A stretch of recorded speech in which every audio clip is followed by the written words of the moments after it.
Good evening, everybody, and welcome back to Riverbend Springs Edit by Stevie. I think I saw that the map had been updated the last couple days, yet again. And there's a new link to the Google Drive.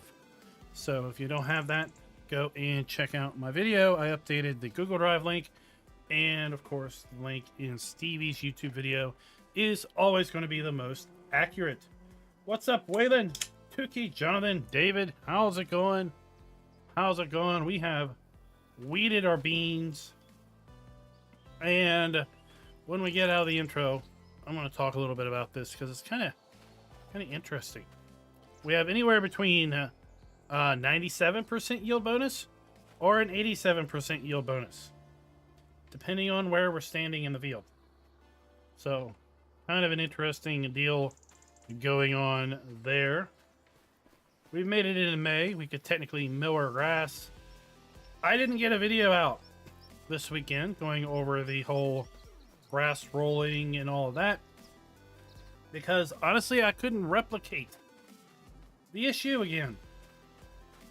I tried to replicate it exactly how we did it here, exactly how I thought we did it here, but I couldn't do it. Couldn't replicate it. Tried 4 or 5 different times. So yeah, kind of at a loss.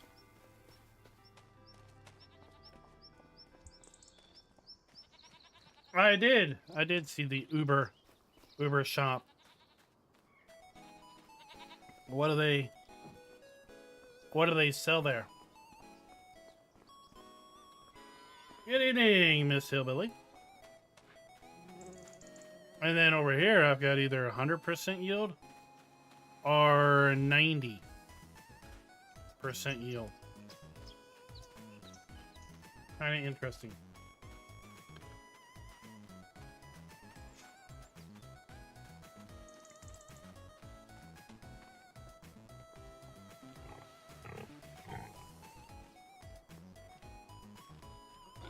We're just checking, seeing what's going on.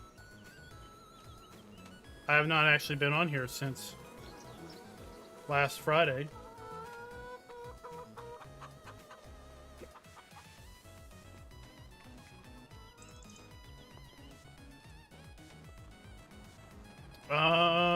Let's jump in a tractor. See if we can't find a flatbed.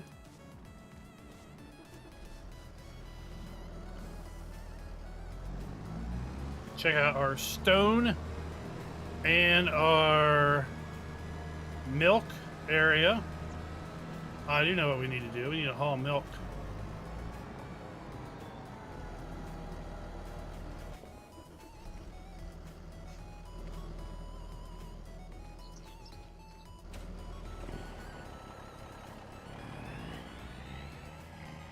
I don't feel like we've hauled milk over to our dairy.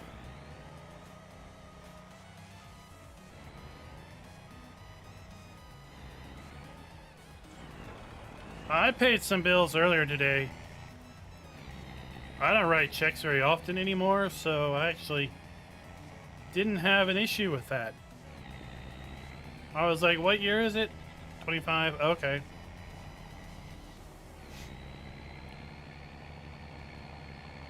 Now I'll probably revert next time I have to pay bills.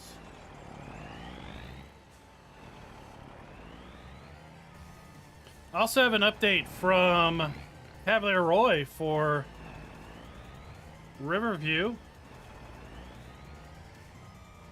This is, from what I understand, the last version before it goes to Giants.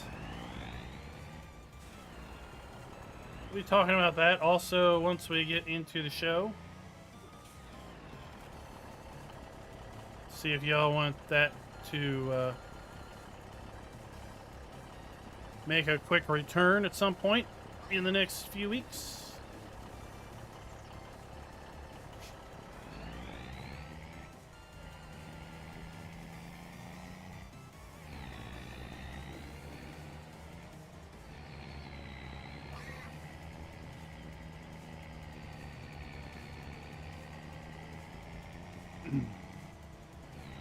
Hey, what? I've had a little bit of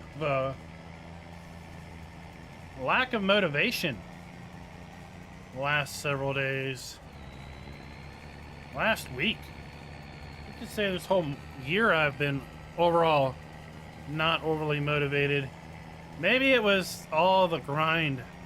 That's what I'm gonna blame it on. I'm gonna blame it on the grind of trying to get all those tip videos out when the game launched.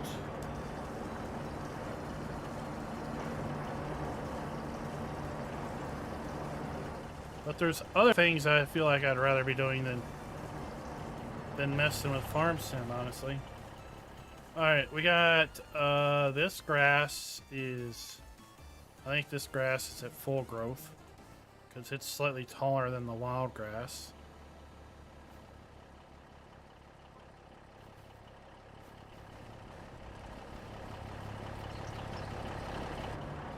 And I think the grass back at the main farm is at its first growth.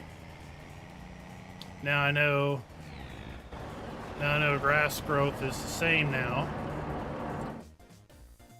Do do do do do do do do do do do do do do do do do do do do. All right.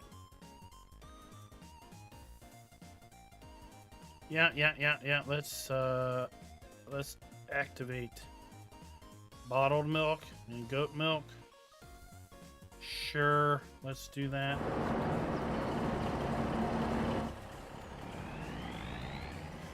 David, we did. In fact, I was off today as a result of that.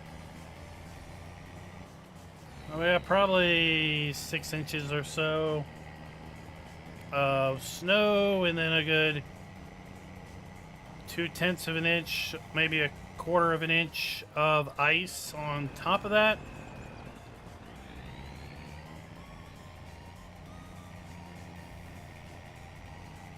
And I went out around 2:30.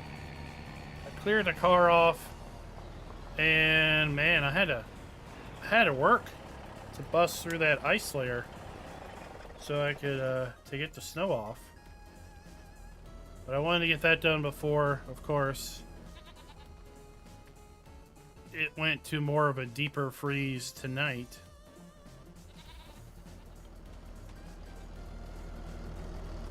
And now work is on a 2-hour opening tomorrow, so I don't have to go in until 10:30.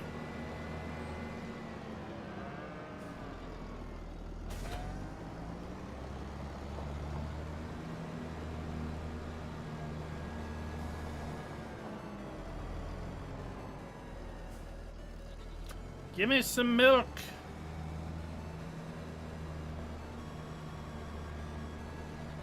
Let's go check all our blocks.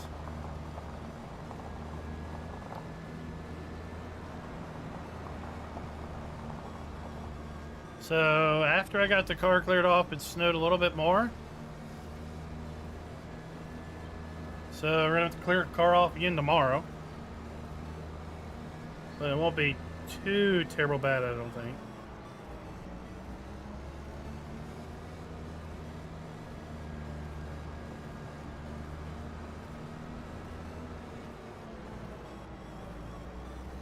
Yeah, Spock. That's great. I've been, well, I started gameplay on Kingdom Come Deliverance, the OG. And then a couple weeks ago, we started our gameplay multiplayer back on Baldur's Gate 3 on the secondary channel, which honestly got me itching a little bit to do that in single player. So I've been doing that last 2 days. I started that yesterday. I want to do a Tactician Dark Urge. I've never done a Dark Urge, so it'll be interesting.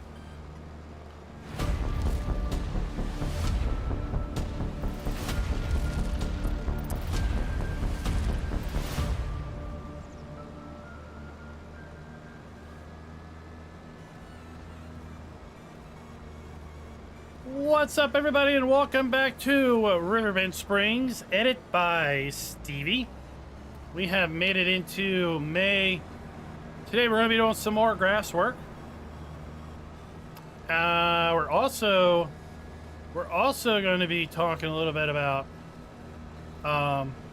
weeds in our fields. I'm not really happy with the results I've got here. I'm not happy at all.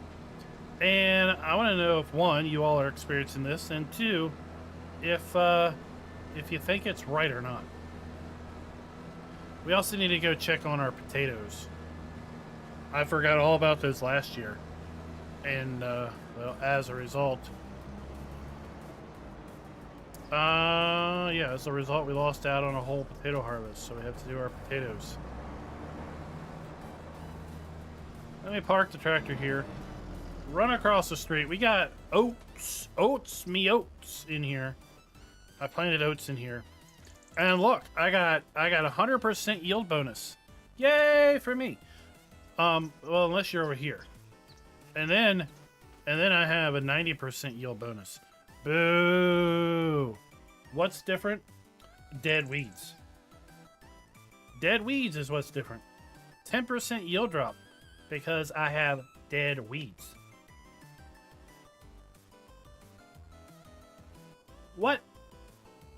I came in here, I herbicided, and I have 10% yield bonus, or yield loss, as a result of having dead weeds in my field that I can't get out. Now over here, since we do play with crop destruction, we have areas where we have no weeds, because we, guess, technically destroyed them by driving on them, and we have 100% yield bonus. So, that's not the worst of it.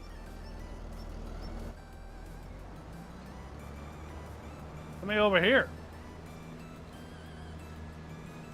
And the reason I have weeds is I went to run a weeder through this field after seeding, which should work. And it wasn't removing my weeds. It still said weeds growing behind the weeder. So I was like, WTF, man. So I went and waited a month to weed. And then I had medium weeds and small weeds in there. And I didn't feel like bringing the hoe out of the farmhouse to do the weeds. So here we got 97% bonus because we didn't mulch. So our wheat looks good. Our grass looks good. 97%. Grass over here is same. 97%. And then, whoo, my soybeans. My soybeans. Well, they're either 97% or 87%. Again, because they got dead weeds. Where we have destruction, we got 97%. Where we have dead weeds, 87%. Is that what you all see? Are you all seeing the same thing? Like if you have dead weeds in your field, you're losing 10%, as opposed to if you had actually ripped them out of the ground.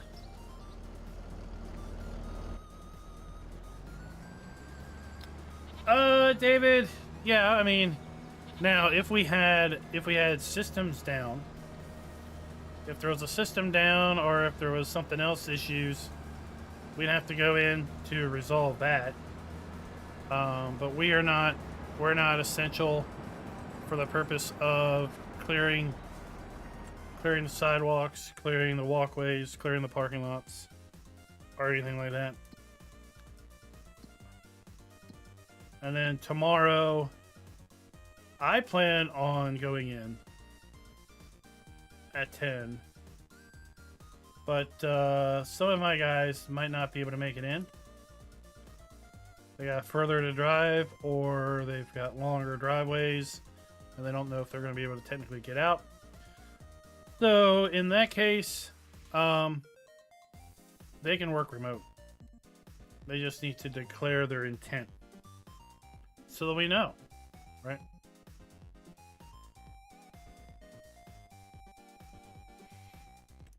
Cement brick.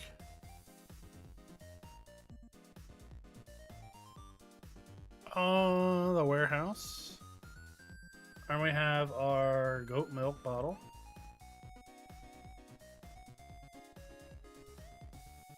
Duckies. We're gonna go to Duckies. I mean, who doesn't like it? Good old Duckies. And I have goat milk. I need to take that by the dairy.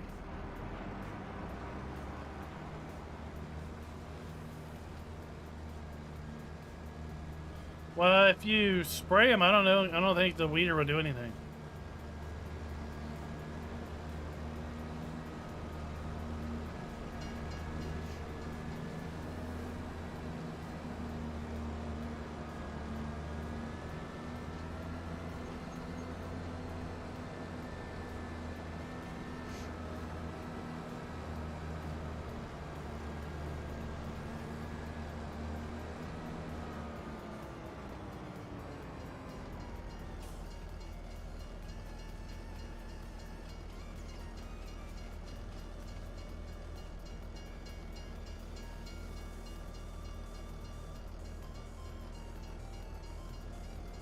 Yeah, I mean, even if we did work, we could work remote for the most part.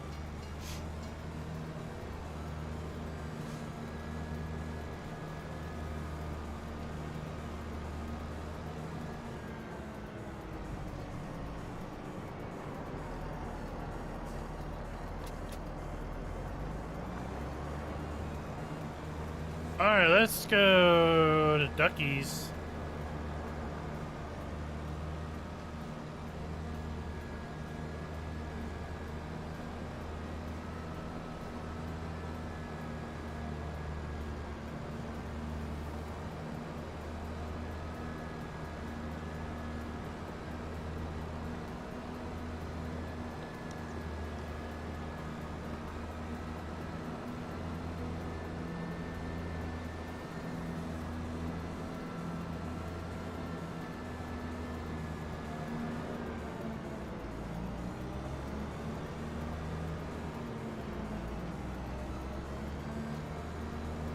I need to look. We can swath soybeans, right?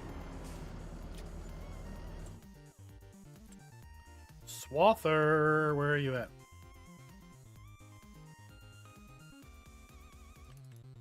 Who loves the, yeah, you can swath beans. Alright, we're doing it.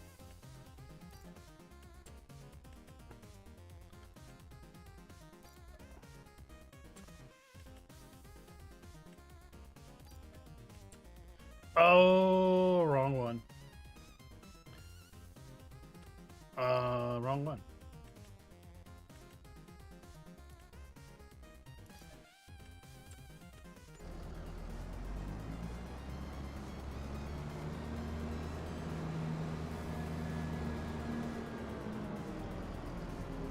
Oh, this isn't ATS. I can't just hit M and go to the map. But you know what? It would be convenient if we could do that.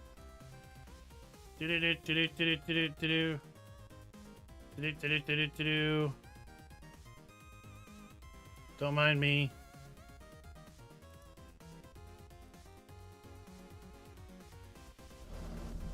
All right, let's go to Duckies. They're building a Buc-ee's at the exit I get off at to go to work. I don't know if that's a good thing or a bad thing, but I have a feeling that's going to be my new lunch destination in the summertime when the cafeteria is still closed. What's up, Schultz? Any word on them there mods you've been waiting on since the end of November? You know, them Giants, those guys are back in office today. Today's Monday, yeah. Vase was back in the office. Do we need two guesses? Because my one guess is going to be no.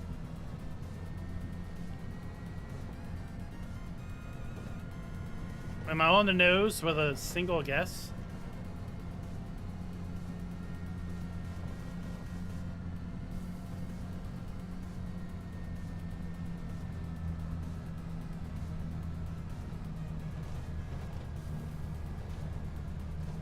I am a genius. Speaking of that, though, if you join the Discord, or if you're in the Discord, explanation Discord, Schultz Modding has posted a seed hopper in our FS25 mod links listing. And it is compatible with a BC Bueller. I'm going to say Bueller, as in like Ferris Bueller. A BC Bueller trailer. And they're both over at itch.io. So if you're on PC and you're itching for a seed hopper, and you're itching for a really cool flatbed multi-purpose trailer, go check out the link section in the Discord. What the... Where? Who stole my milk? I drive all the way over here, and my milk ain't even on my trailer.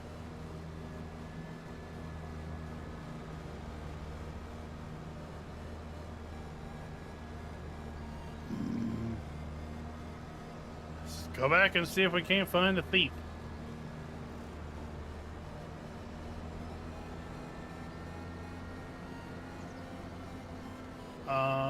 Is this the one I went?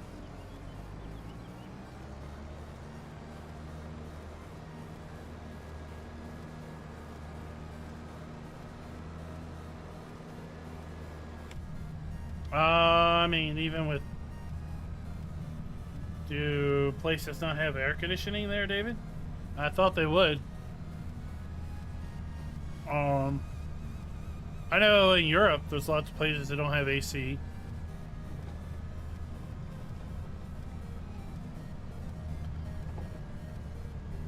I kind of thought Australia would be kind of like the US, where pretty much everything was assumed to have air conditioning if it was a fairly modern building.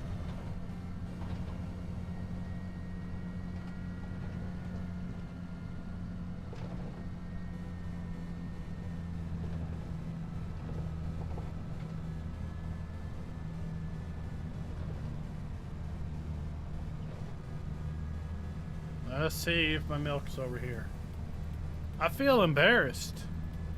We went all the way over there with no milk.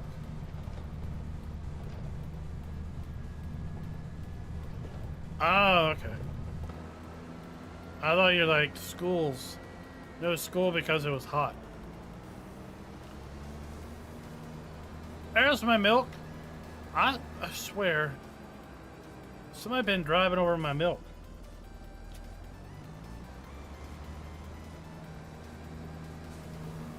I'm gonna go back.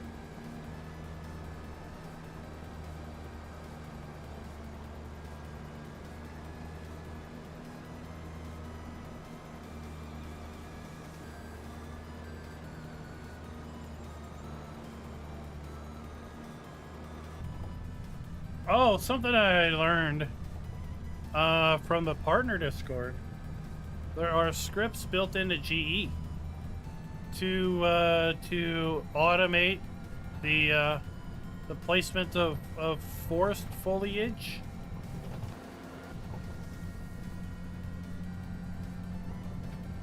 That was news to me.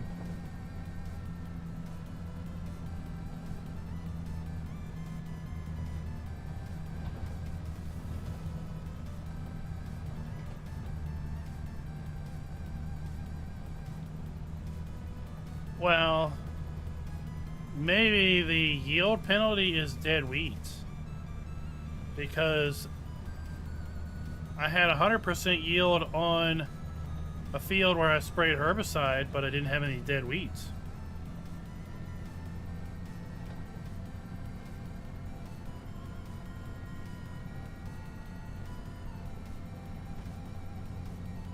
See, Mr. Dio, that doesn't really make a ton of sense to me. Like the idea that, oh, the kids are standing out in the hot air, but it's not ungodly hot in the morning when they would be getting picked up, and when they get dropped off in the afternoon, I really doubt they're walking that far. No, duckies, I really doubt they're walking that far from the bus to their house or whatever. Don't you brake check me. Now, if it's super, well, relative.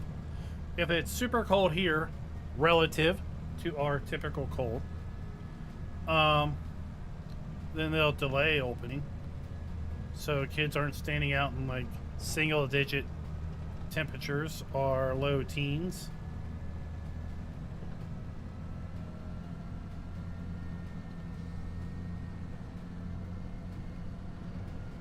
Because sadly, where my kid goes to school, there's a fair number of kids that don't have heavy jackets. Their winter jacket is like a pullover. So it's not like they're bundling up for the Arctic.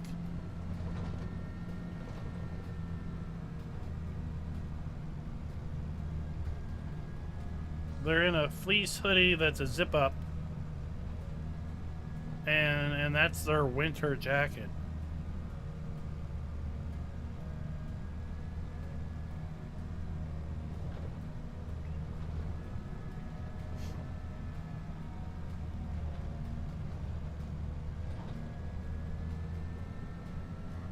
Well, Schultz, that's it. There's going to be a whole generation that won't know that.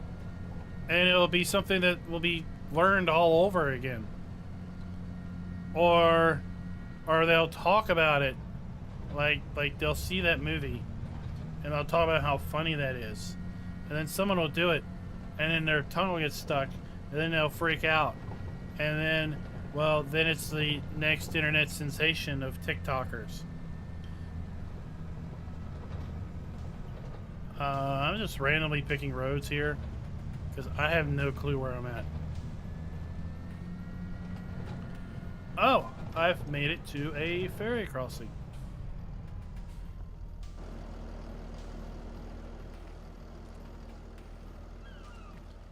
You know, I really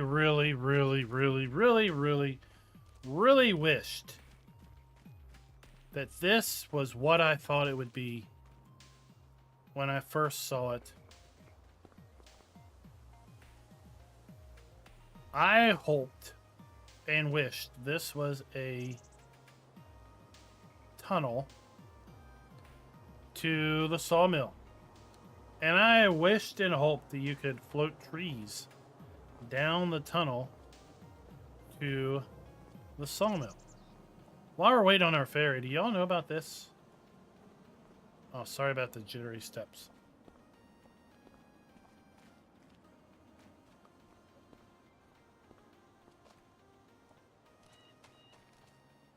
Oh, give me a collectible. Thank you. My little grotto.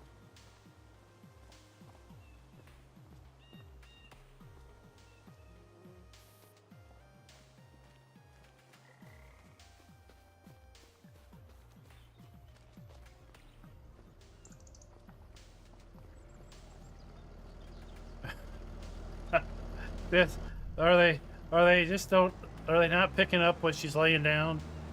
It's the opposite. So if it's winter here, it's summer there. If it's fall here, it's spring there.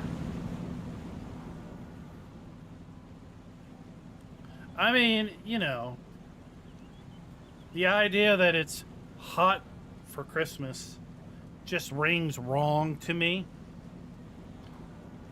The idea that you could go out to the beach after you open Christmas presents on Christmas Day just seems wrong.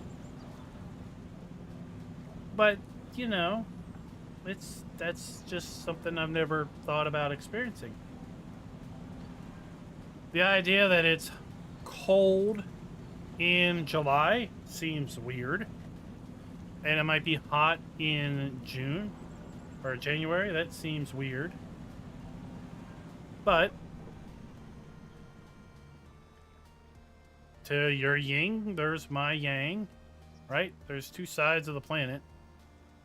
And since we are on a tilt, When one side is on the hot side, the other side is on the cool side. That's how we have 4 seasons, thanks to our tilt.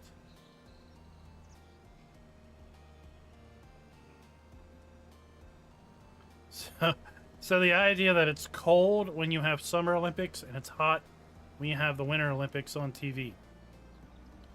That's just normal for you, for the Southern Hemisphere types.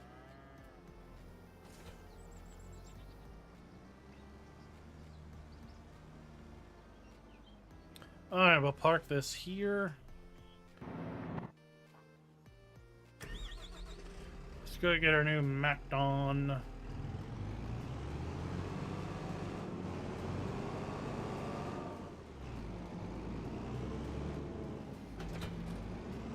And let's go to town. Or technically leave town.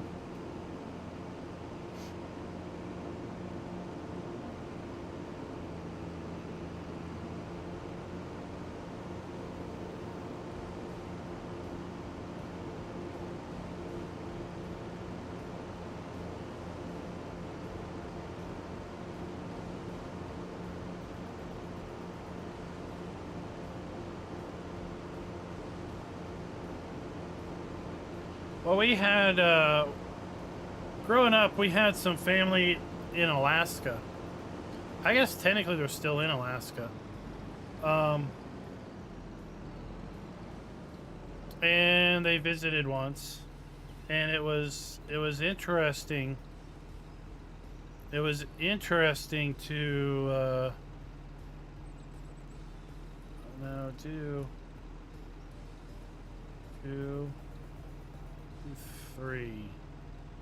3 headlands, please. It was interesting to hear them talk about, are you serious? Why did you not do the thing?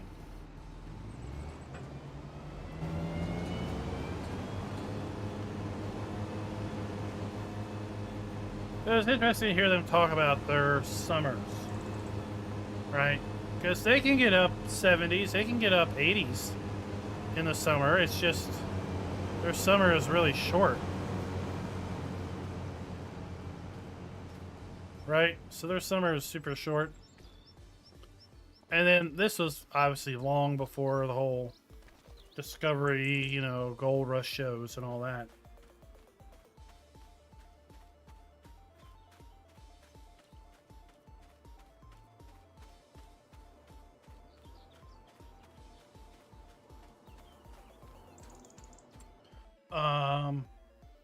There's a baler on sale, and I'm thinking fermenting silo.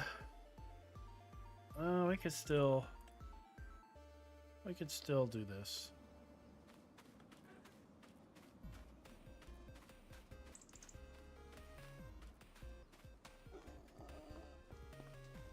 Well, I think winter would always have to be in the Northern Hemisphere just because of when they want to hold the Winter Olympics.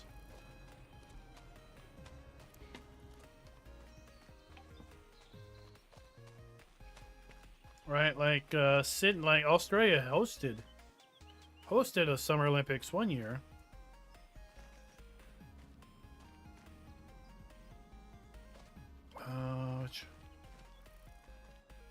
Is it this one? Oh, where's my big tractor? Is this my biggest one, I guess?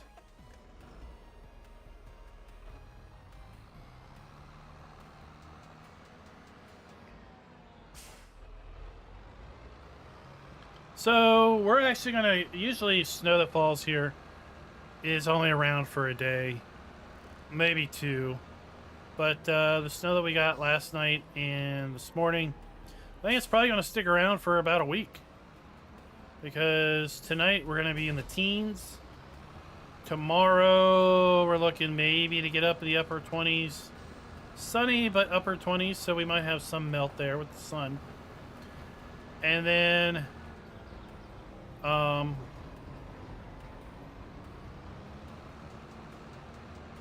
low in the single digits, I think, tomorrow night. And then overall 20s the rest of the week and the weekend.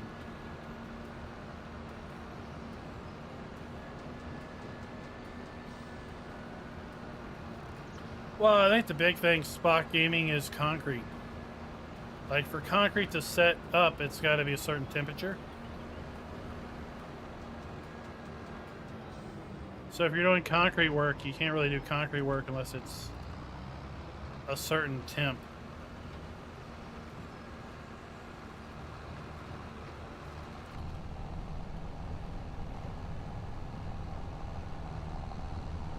And if you're trying to dig, you better do your digging before the ground freezes, right?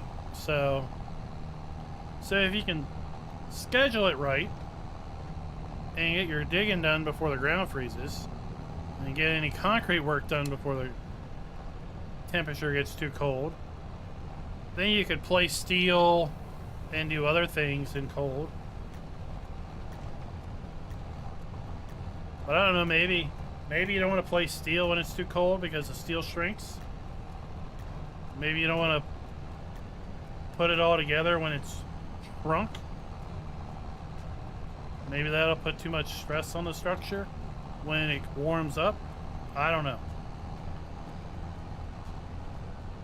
2032. Nice. So that's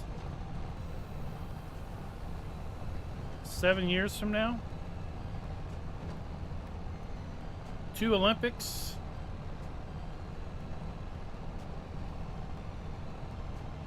So is Brisbane on the west? Sydney's on the east. Right? Wallaby Way, Sydney, Australia is on the east side. That's where Dory went to find Little Nemo.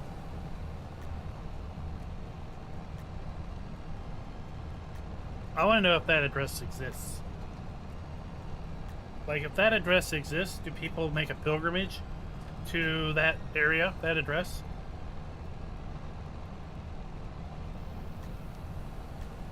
Well, that's pretty lame. The western side needs to get some loving too.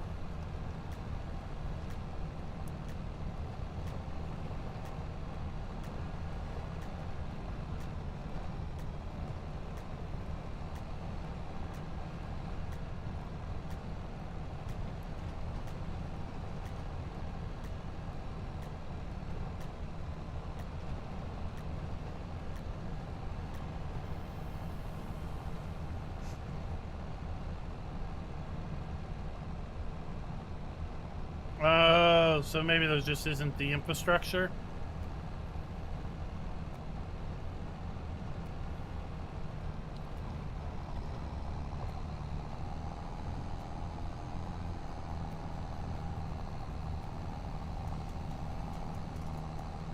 I remember growing up. The Olympics was a big deal. You know, it was before the internet, so it was a big deal to watch the Olympics. Olympic coverage on TV, and I don't know how old I was when we first got a VCR, but as a kid, right, the idea of, oh, we can record the Olympics, not realizing how much actual coverage there is and how impossible that would literally have been. And then growing up,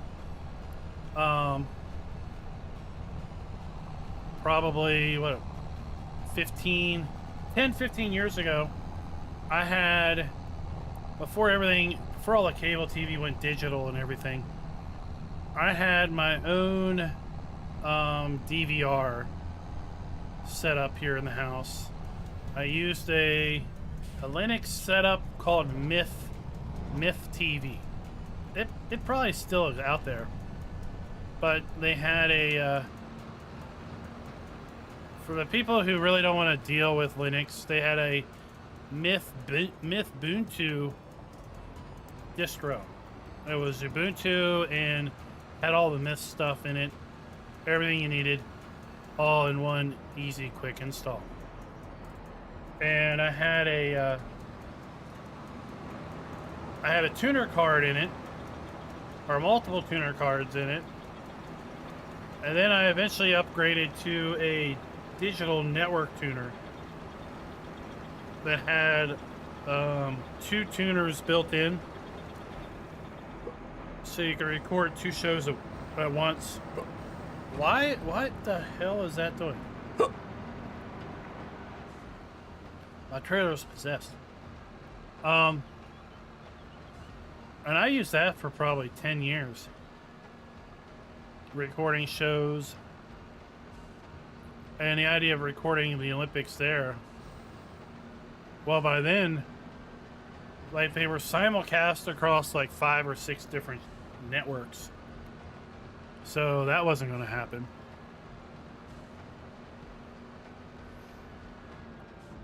And then everything went digital, everything went encrypted. So there went recording things. Unless you had it tied to a cable box, and that was way too much hassle. And now we don't have cable. Now we don't even watch TV. Right? Now the idea of watching something, having to sit down and watch something at a specific date, at a specific time, is so foreign to all these kids.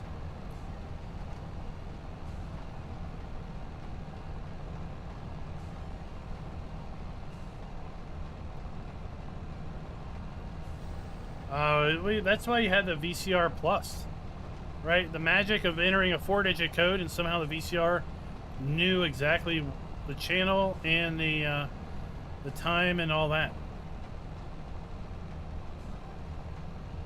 I haven't watched the news in 30 years, at least. And you know what? I've never been more happy.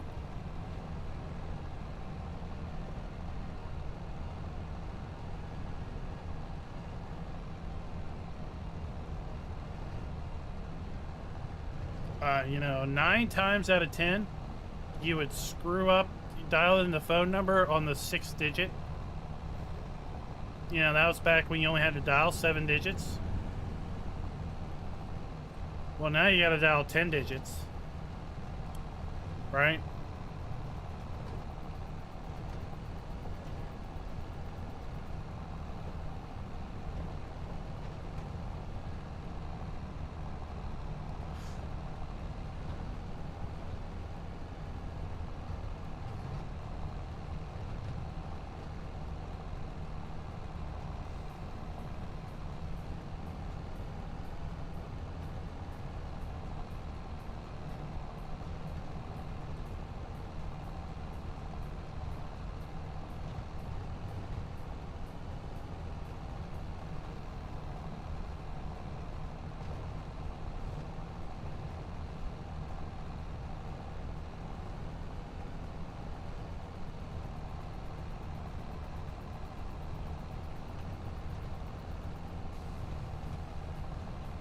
Oh, your contact list is this book that has white and yellow pages in it.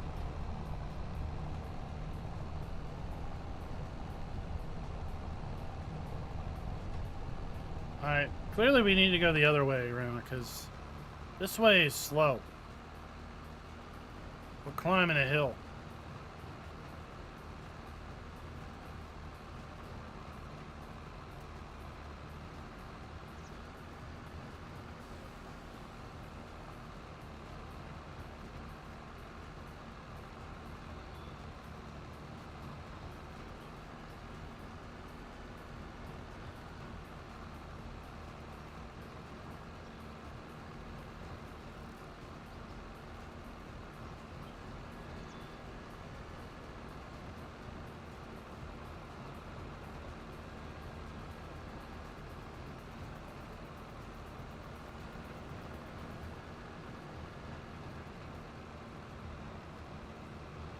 What's up, GoldenEye? How's it going?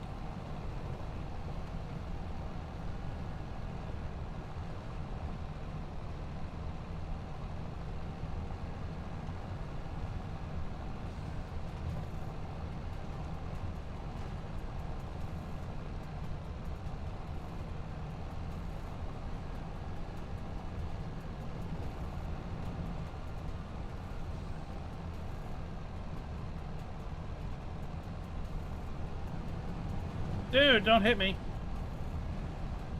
Thanks. Thanks a lot.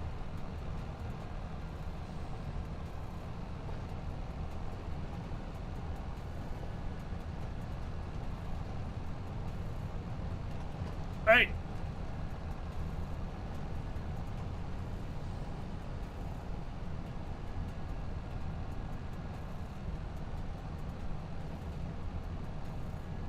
Well, hopefully we'll see, hopefully we'll see some mods drop tomorrow.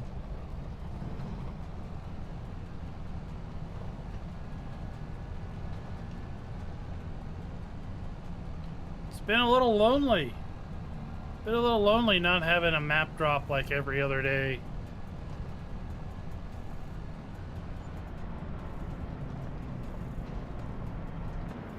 And I could go out looking for them on the internet, but you know what? I've said before, the whole hassle of trying to verify that you're actually getting it from the right location is often takes more work than doing the video.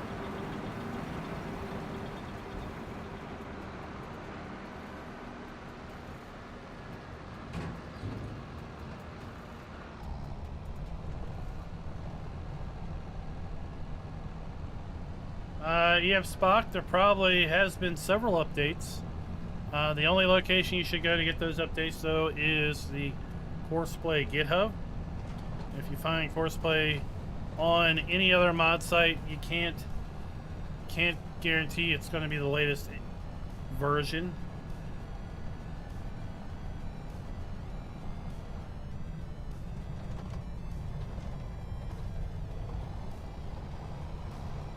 But that mod is basically in development, so yeah, I suspect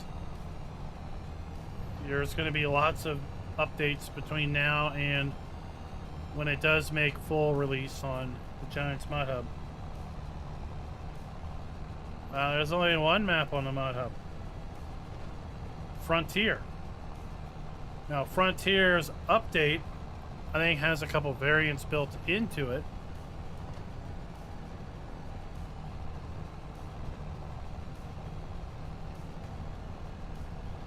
Maybe there's another map out there. I don't know.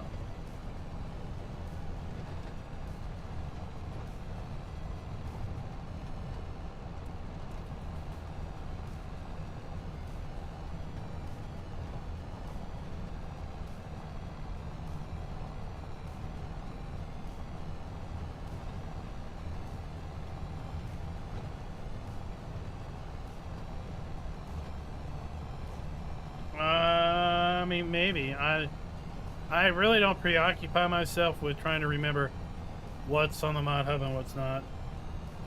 And to be quite honest, most map videos, I forget about the map within 10 minutes of releasing the video.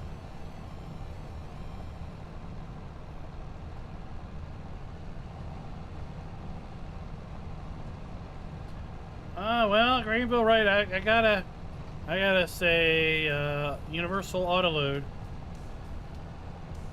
is right there with them. Although I don't use Courseplay or Autodrive, but Universal Autoload needs to be right there with those two.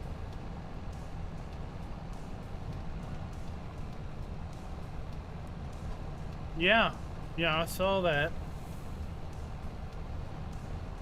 So somebody was in the office. Or at least somebody was doing some level of work on the 2nd.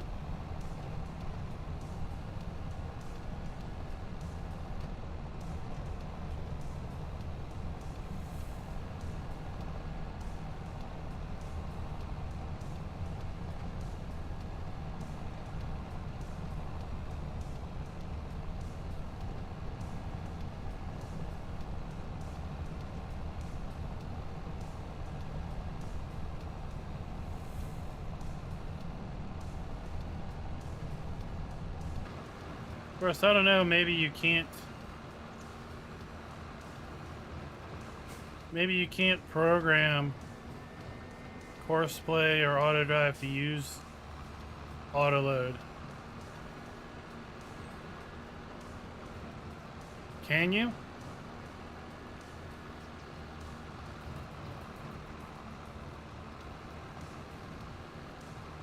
or if you try to do a course to collect pallets from a production, where you have to have it drive to the production, and then pause while you loaded it, and then continue on.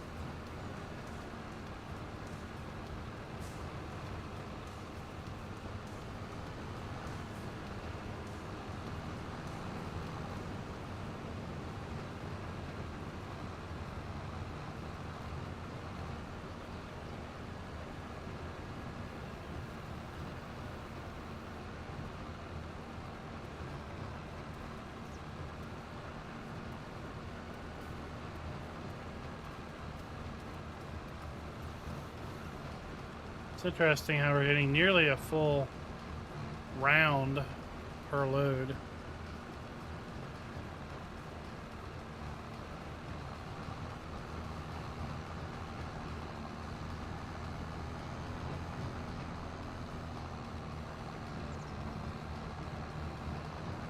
I mean, I would think those three might be the trifecta of automations.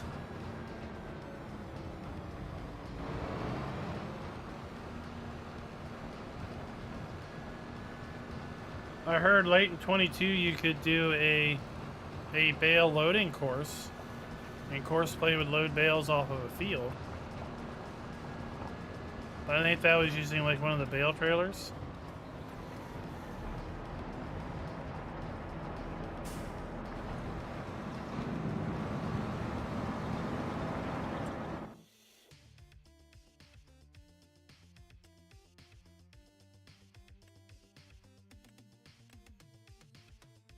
Alright, so that is running.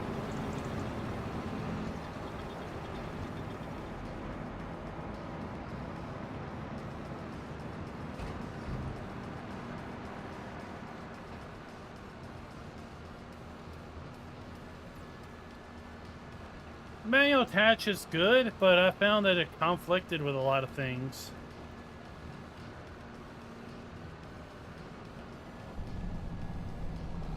I like the idea of having to hook up your hoses, your PTO, and all that, and disconnect them.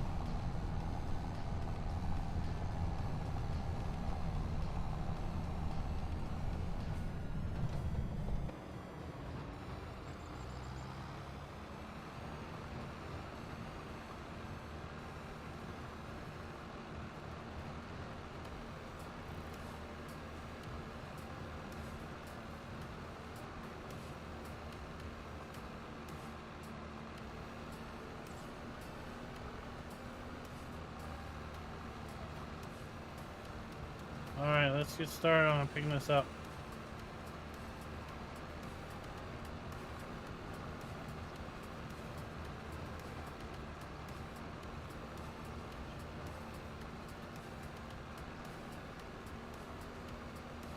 But it'd be cool if it somehow could detect that universal autoload was installed and you were using an autoload trailer. And if so, to load that trailer with bales or pallets.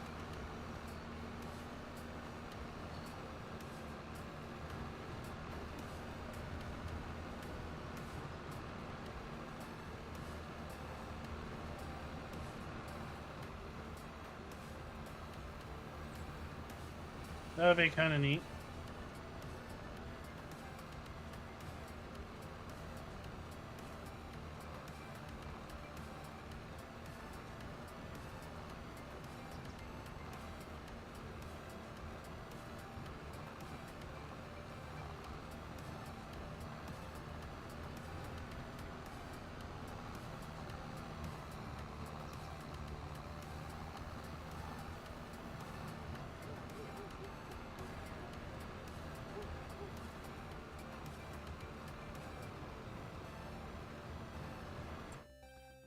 Just want to look and see when our oh, it's July.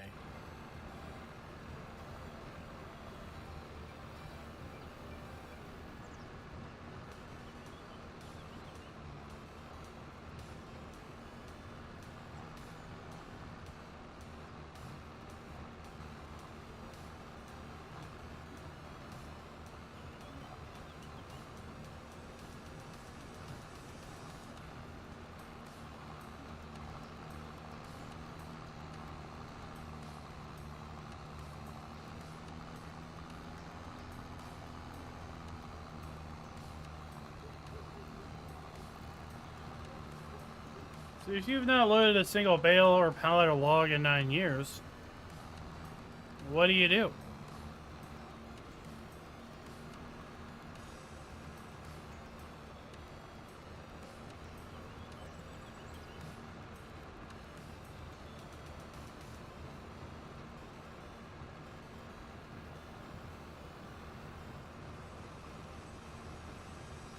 I assume you mean you just use an autoload trailer.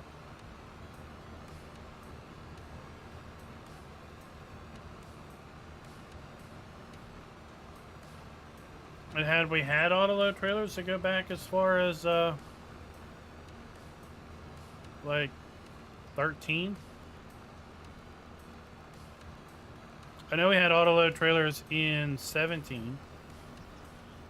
19, obviously 22.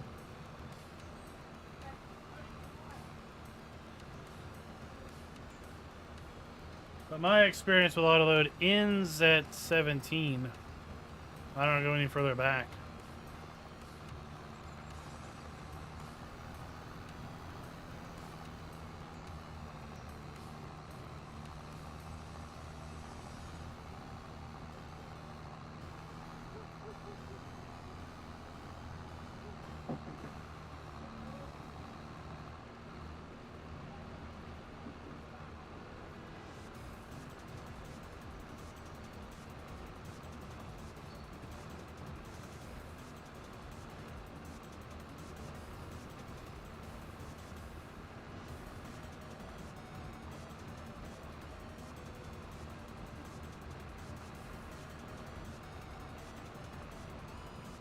I thought about do I go and grab a roller and get it working on this field?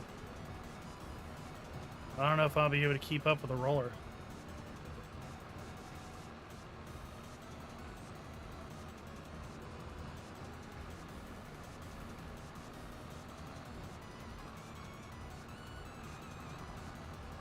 So that'd be FS 17 then, right? I definitely used an autoload trailer in 17.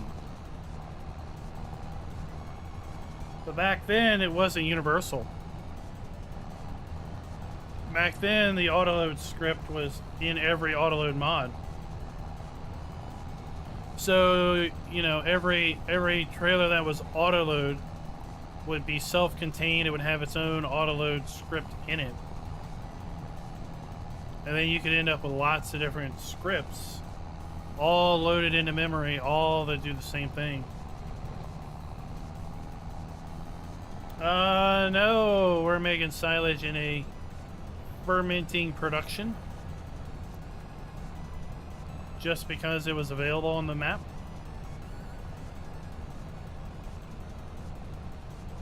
We're also putting grass into a hay dryer production. And then we are going to be making total mixed rations once we have straw from our oats and wheat.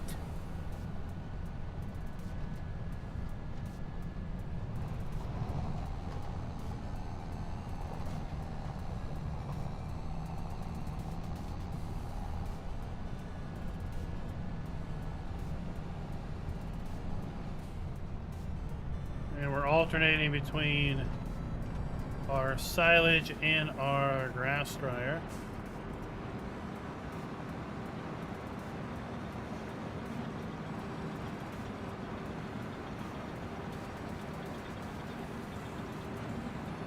Yeah, I really like the Big M mower from 17. The mower, the Big M we have now is like the small model.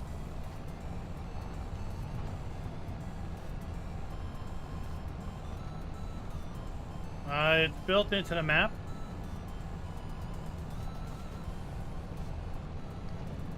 So it's not a independent mod.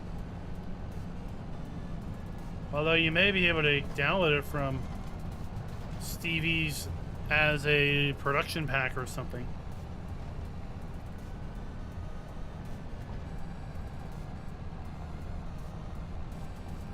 So this is the Riverbend Springs edit by Stevie, who is a mod mapper. It is available on PC, so if you are a console player, this map is sadly not available for you. If you are on PC, though, you can go and if you look up my playlist, my Farm Sim 25 map guide playlist, the most recent map should be this one. And it will have a link to Stevie's Google Drive, where you can download this map and that production, as well as many other productions, are built in.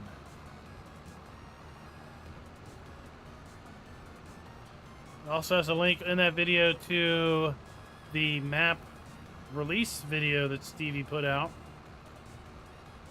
and you'll then be able to look at his other videos. From what I understand, he's releasing things through YouTube. So if he has a standalone production pack, then there would be a production pack video on his YouTube channel with a link to his Google Drive from there.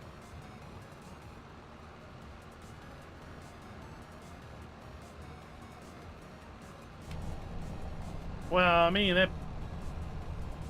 the Big M from 17 came from GTX. Back when it was GTX modding.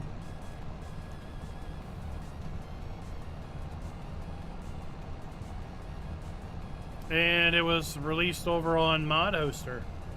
That's where GTX released all his FS17 stuff. Was over on Mod Hoster.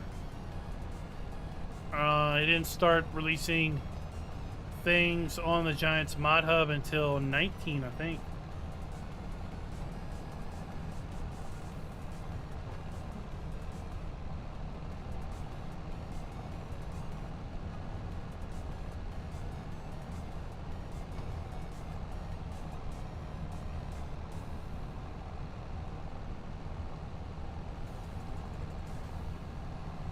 I agree, Greenville, right? I agree.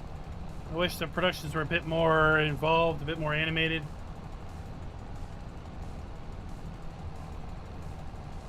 Than simply a static building that has dump and spawn points.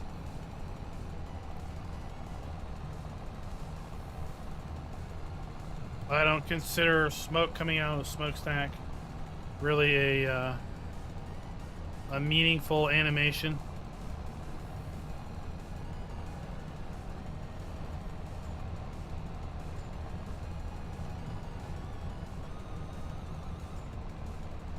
A wide Big M? I mean, there were lots of variants, of course. Did it have decks that extended out even further? Like kind of an unrealistic width?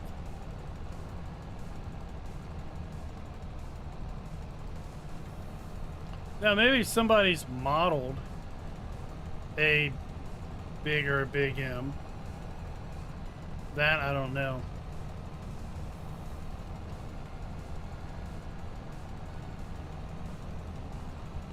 But trying to be a conscientious mod user and trying to get mods from the right sources where authors intend to have you download them from can be difficult. That's why I think a lot of folks have just said, you know what, if it's not on the Mod Hub, then I don't really care.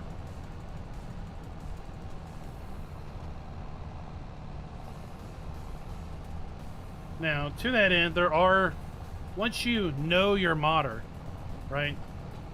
Know your modder, not meet your modder, but know where your modder releases stuff. Then you know, like Schultz has an itch.io page. So once you know that page, bookmark it, and then you're good to go. Pretty sure Scooter's Workbench has an itch.io page, right? BC Bueller has an itch.io page. I don't think Farmer G does. I think he only does Mod Hub. But once you know your modder, like Stevie, once you know that Stevie's chosen to release his stuff via YouTube videos and links in descriptions, then subscribe to his YouTube channel and you'll learn about his mods when he puts out a video. And you don't need to go to all these random sites that just randomly take other people's stuff and host it.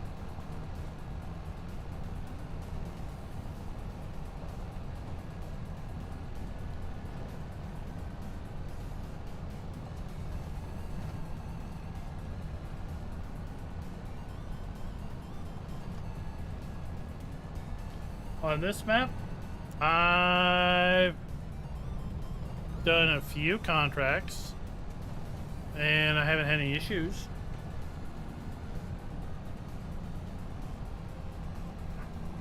Well, if you want higher prices, then there's a better contracts mod. That's what it's called. Over on the Giants Mod Hub by a friend of the channel of Gaming Joy. And that'll give you the total freedom of adjusting the prices however you should wish.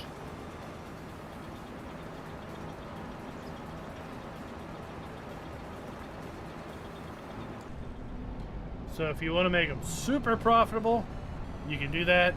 If you want to make them like 20% more, then you can do that also.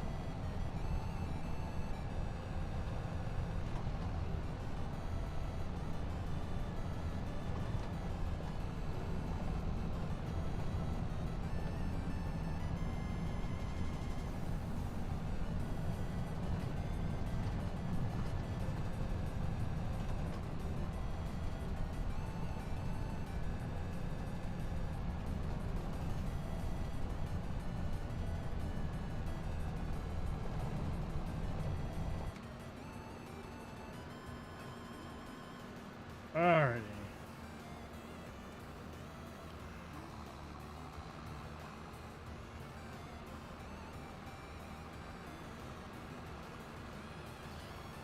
The visual distance on these windrows, I wish they would fix that. On having them pop in and out, that's a little annoying.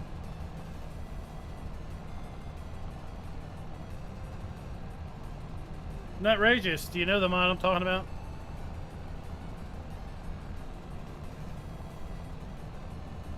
Maybe somebody could post it in chat for you. I'm pretty sure it's called Better Contracts. It's been out for a few weeks. There are two? No, there's only one. It's the Highlander of contractor mods.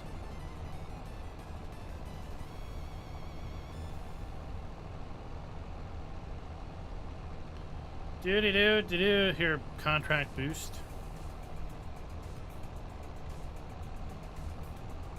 Maybe that's the one I was thinking about.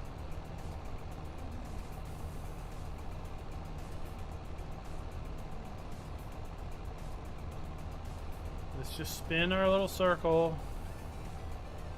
Spin our little circle.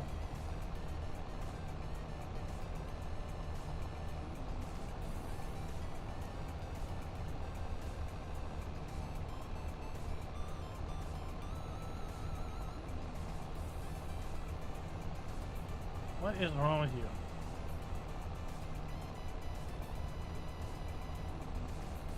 Well, at any rate, contract boost is the one I was thinking about. I ain't got time for slow loading websites. We're on a schedule here.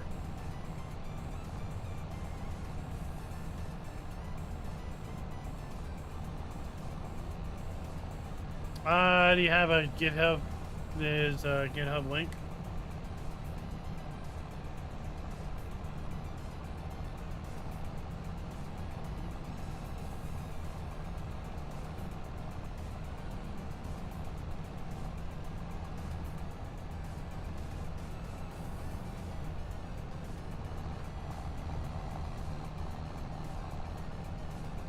And his update is probably like pending testing for like weeks.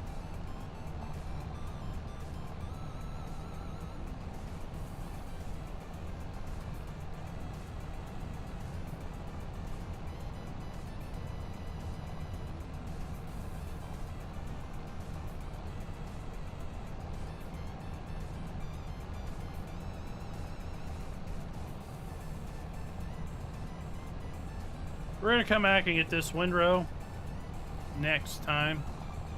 Next load.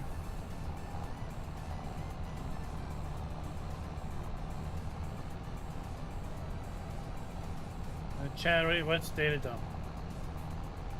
What?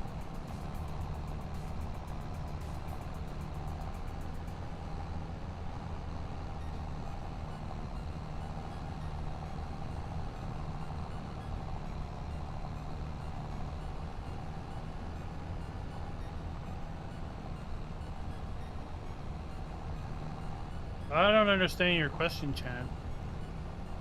What is data dump?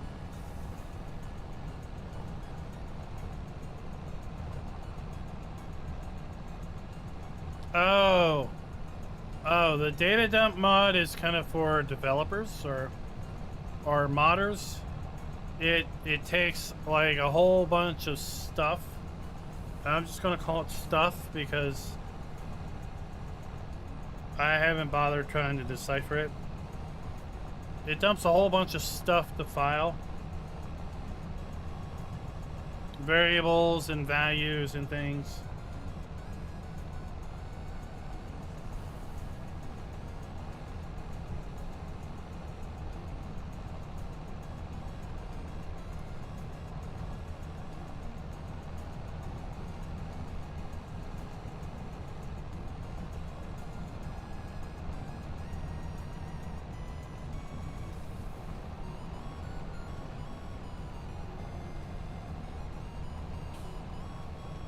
So here, data dump.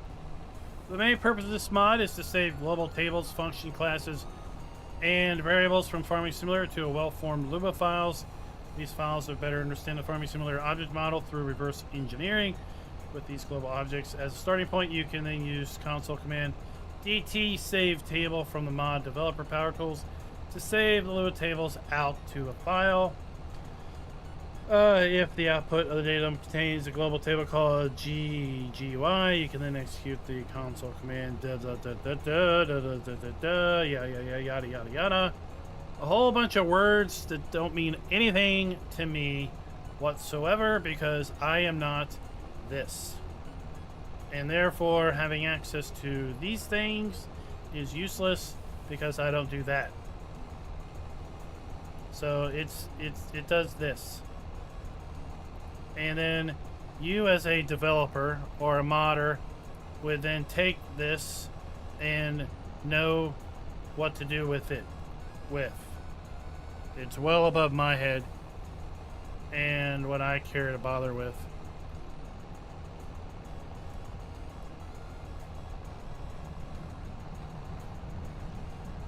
So that's the first part of being I guess knowing things is knowing when it's well out of your wheelhouse.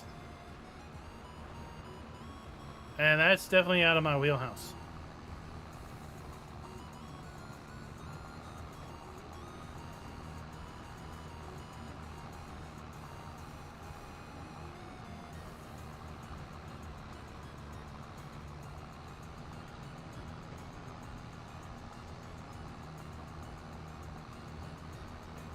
Right? That feels too much like work.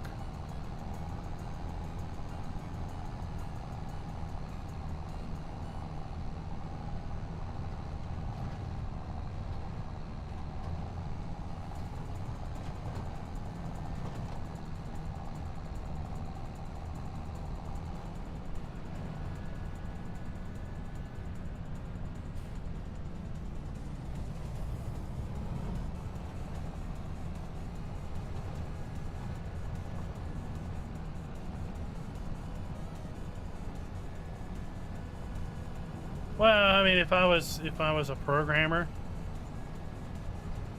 that it would be different. Like,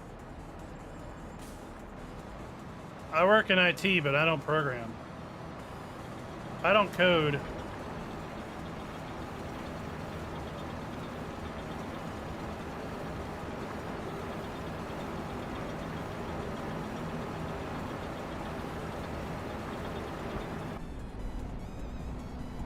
I code the way I paint, which I don't. Right? Give me a blank canvas and say draw something. I'd say what? Draw whatever you want, they say. I go, I don't know. I don't know what I want to draw. Just draw whatever you want, is what they would say. And I'd say, I don't want to draw anything. Then they'd say, well, you have to draw something. Well, then what do you want me to draw? And then it'd be like, well, whatever you want. And they'd say, are you sure we want to continue to do this? Because the conversation is not going to change.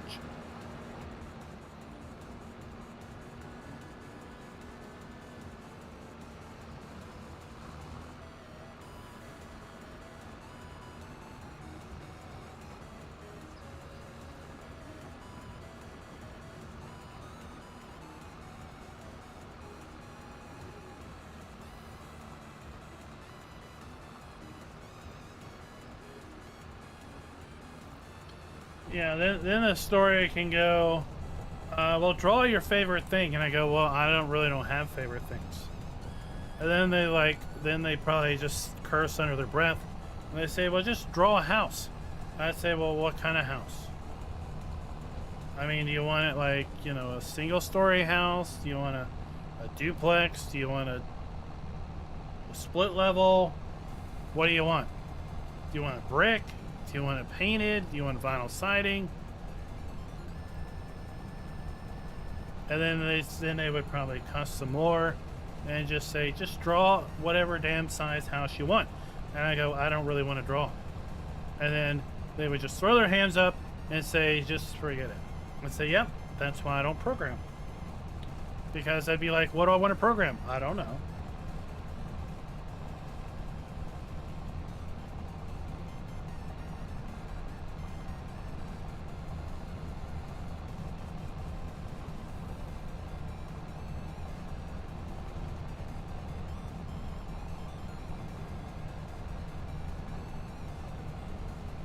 What's up, Delilah? How's it going?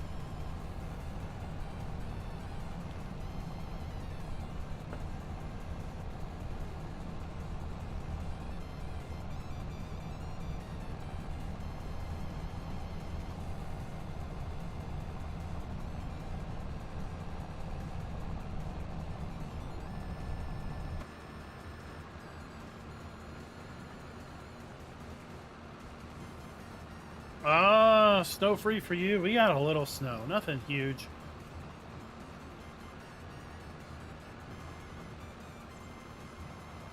But given the fact that we can go years without snow, 6-7 inches is notable.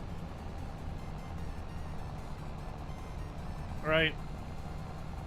If your average snowfall is measured in feet, then what we have is nothing. But when your average snowfall is measured in, you know, less than a foot, then what we got is noticeable. It's not unmanageable, right? Like I don't even think about shoveling or clearing the drive for anything less than a foot.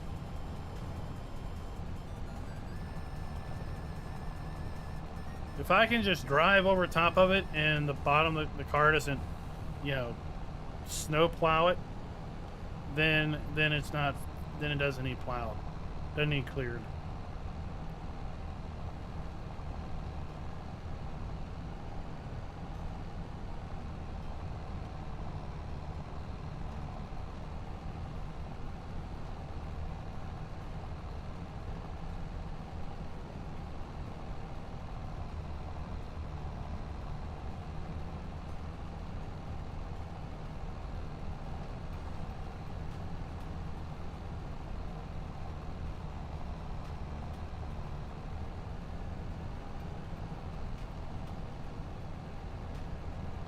Well, you need to move to Western New York.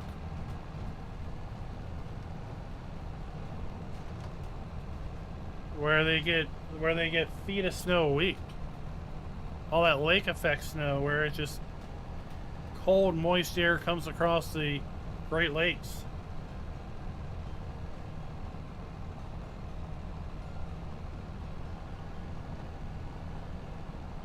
Is it like Buffalo? Buffalo gets that?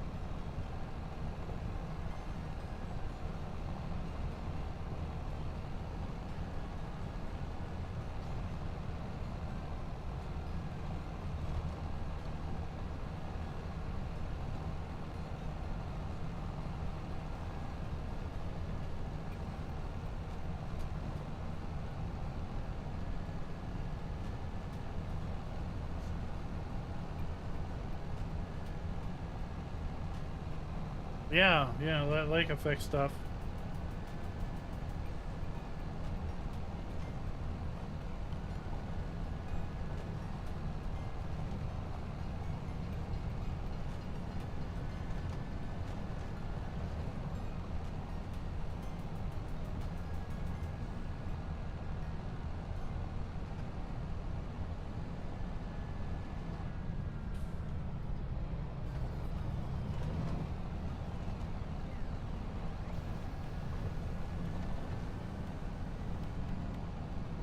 It's funny because we had like close to 2 weeks off of work from Christmas to New Year's, and then we went back to work on Thursday.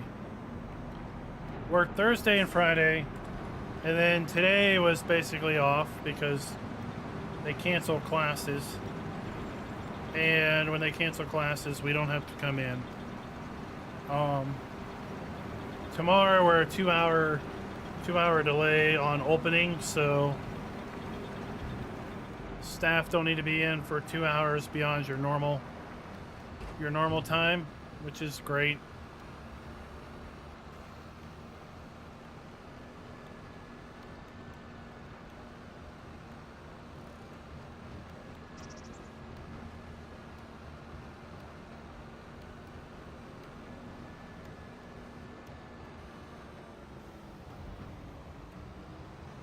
But it's like we haven't really worked enough to get back in the groove.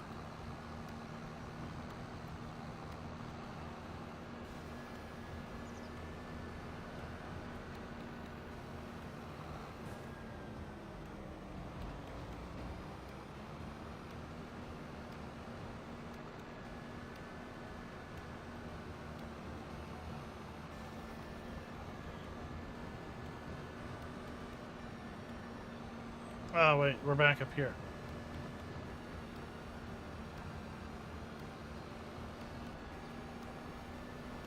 Alright, I think I'm going to grab a tractor.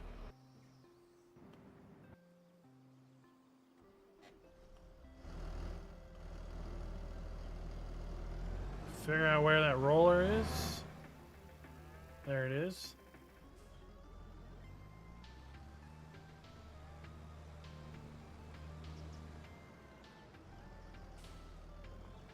I mean, there's been years where we've had 3 feet. 3 feet is kind of the big blizzard for us. I mean, it probably would be a blizzard for lots of places, but the only time we're going to get something like that is when it comes up from the south and it gets funneled into the valley and it can't go anywhere else. Right? It can't go east, it can't go west. All it can do is run up the valley for about 7,500 miles and just dump. Because we've got, on our West Virginia side, we've got mountains. The typical storm that comes west to east hits those West Virginia mountains and dumps everything on the other side of the mountain. And by the time it comes up, by the time it gets up over the mountains to us, it's pittered out. Start on headlands.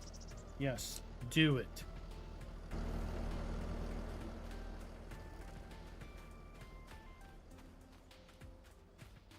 So, it's funny when the computer models, they'll say, oh, you're going to get like 12 inches of snow.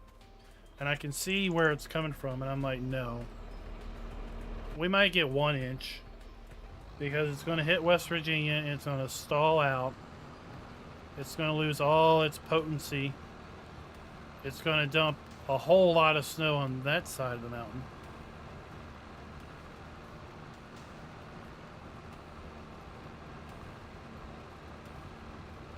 It's like if these computer models were any good, they would know this.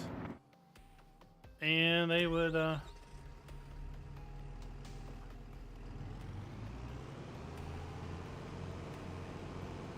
take that into consideration.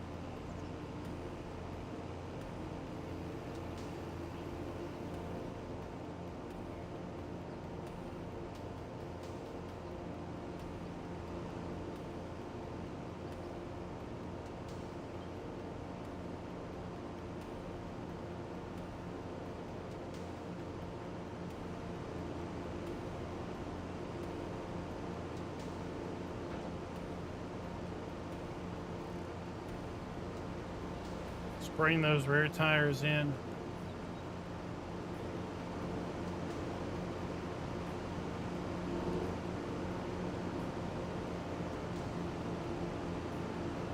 Tell you what, I look forward to additional game settings coming out, so I can turn on the, or I can turn off the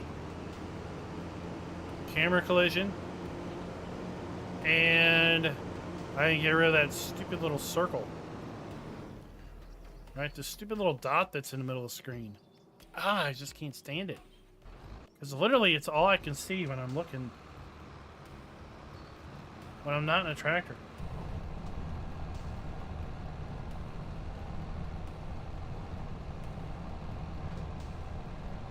Yeah, they're called nor'easters here too, but the only reason they're bad for us is because if they get funneled up the valley. We've had nor'easters go on the other side of the valley, we get nothing. The other side of the valley, though, they obviously get dumped on, right? But when they predict we're going to get a ton of snow, and the weather is like down in Georgia or Alabama or something, it's like you don't know. You don't know until you can see, is it tracking straight toward us, or is it tracking a little, literally, is it tracking 30 miles to the west? And if it tracks 30 miles to the west, then it's going to be on West Virginia. If it's going to track 30 miles to the east, then it's going to be on the other side of the valley. And that side of the valley is going to have the problem, not us. So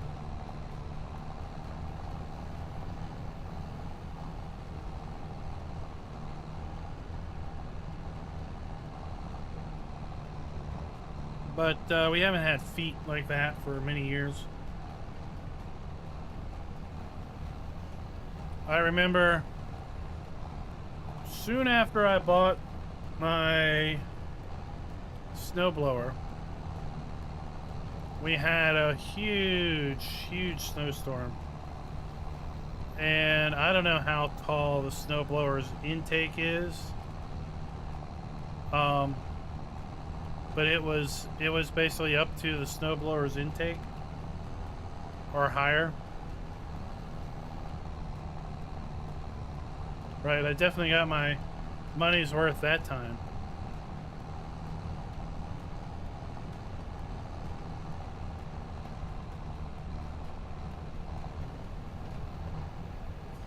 Today,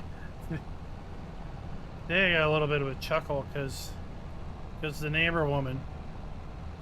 I'm sitting here in the office and I've got the window cracked because all these computers in the office make a lot of heat. But at any rate, I had the window cracked and I hear this noise. I'm like, what is that noise?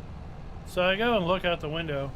She's got this little electric snowblower thing hooked up to an extension cord. And she's snowblowing her driveway with like 6 inches or less of snow. Like, whatever. She parks her car at the bottom of the driveway anyway.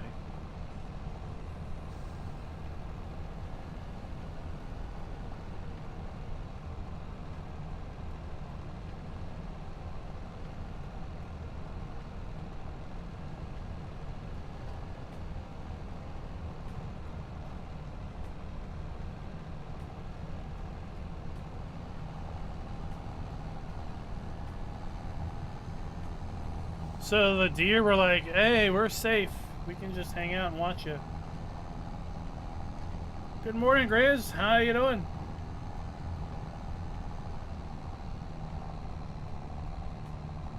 All right.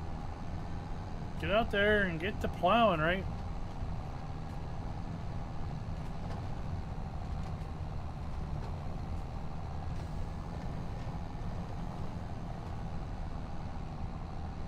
I look forward to the sun coming out tomorrow. That'll dry the roads up. Even if it's still under freezing, the sun will dry the roads up, which will help.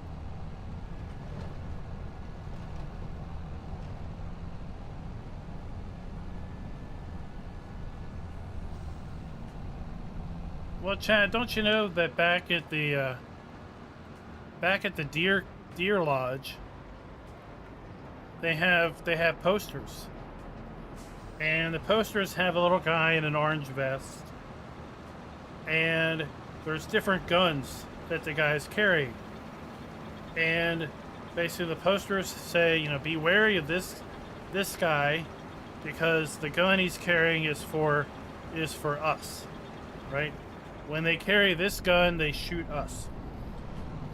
But if they carry this other gun, then your target is not us.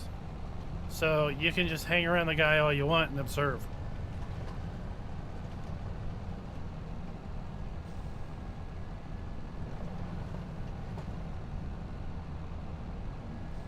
That would be a really funny Far Side comic. Remember Far Side? Does he still make those?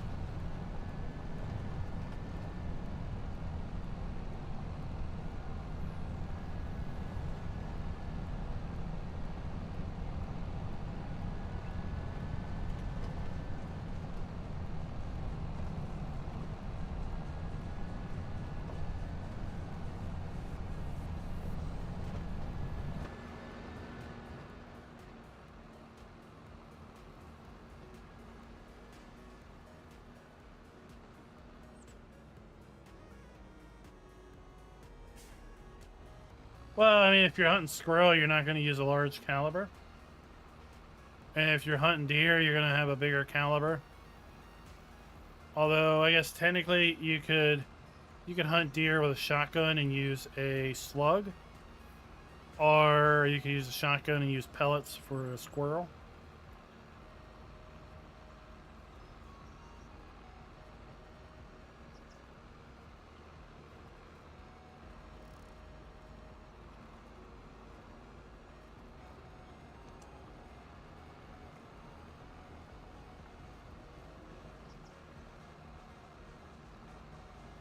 Do you do pistol season? Do they have pistol season where you're at?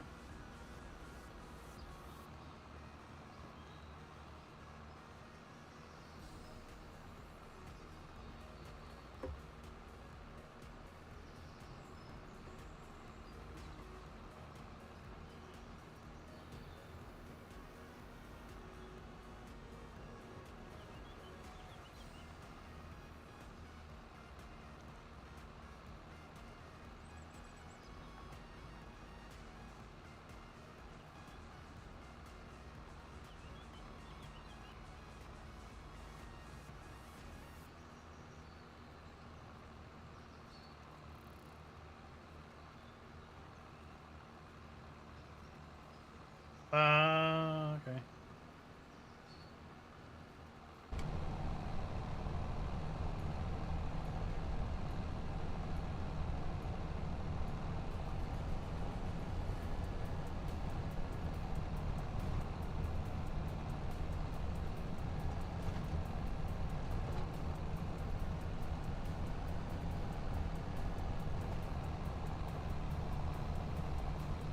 Oh, you need to get out there with a 45, right? That'll work.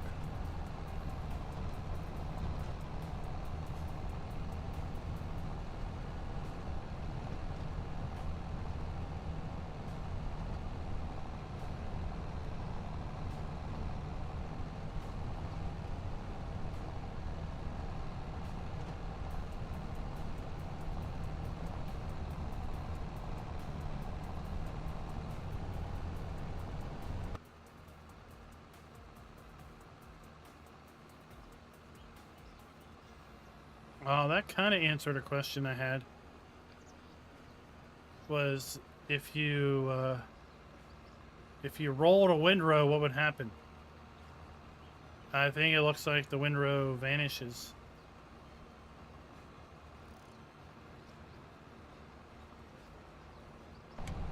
Well, I'll tell you a funny story. You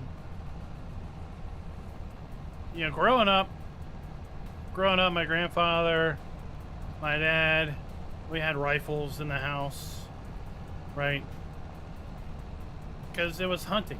I mean, it was the hunting rifles and quite a few of them.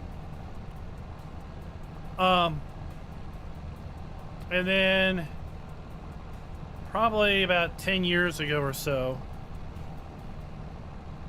the wife got her first pistol. And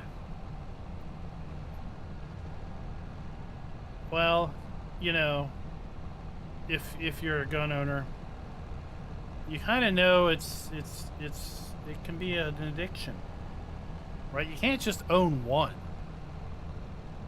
That would be uncouth, right? So then she got another one, right? So she got two.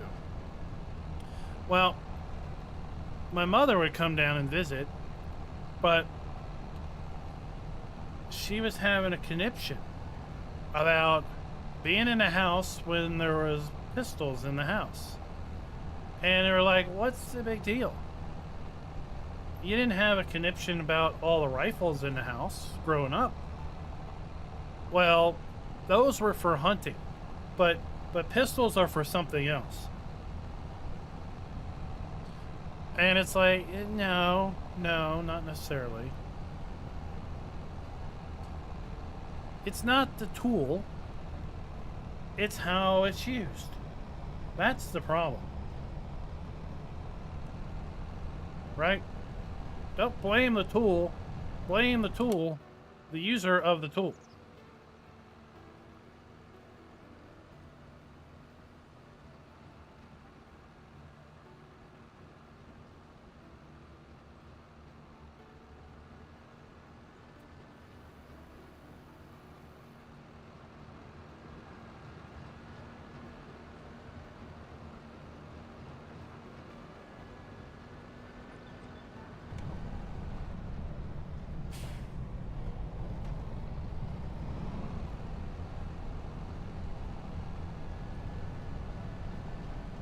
Hey, it's INO base. Thanks for dropping by. Catch you later.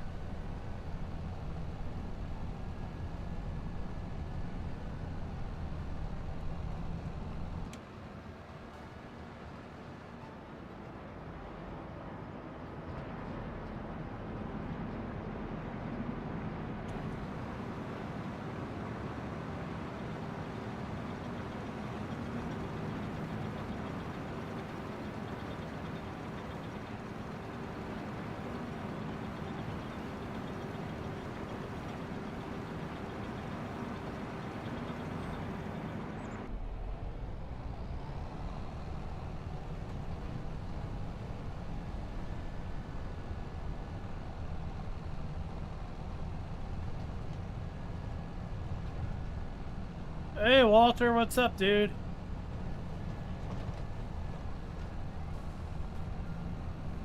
A man don't have nothing better to do than stand out there and watch me all day.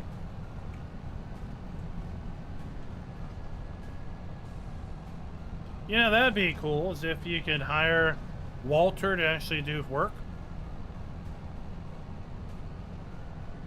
If Walter was one of the characters that would show up when you hired a helper.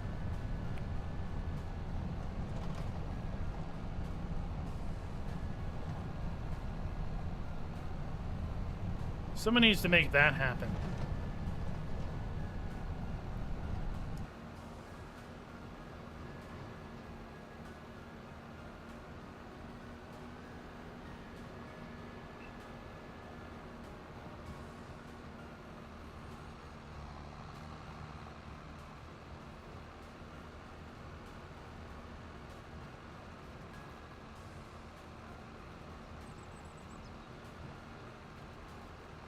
I don't want to even think about having to buy gas or heating oil like that.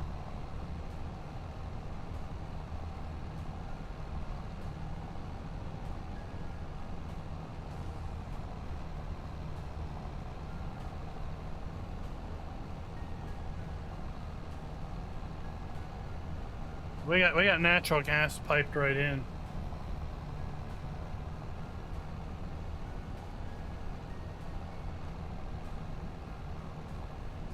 But to think what a you know, an oil bill or a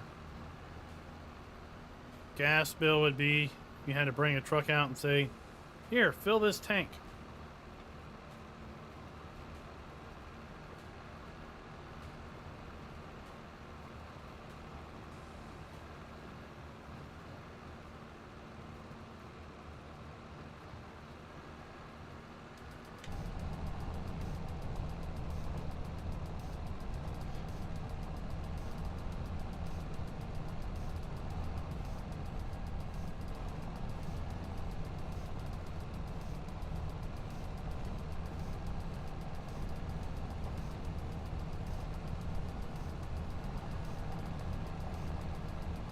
Yeah, well, I mean, we have the benefit of living in town, but overall the house, if the sun is up, this is what I tell people typically. If the sun is up, unless it is super cold or super windy, then if the sun is up, our heat doesn't turn on in the winter during the day.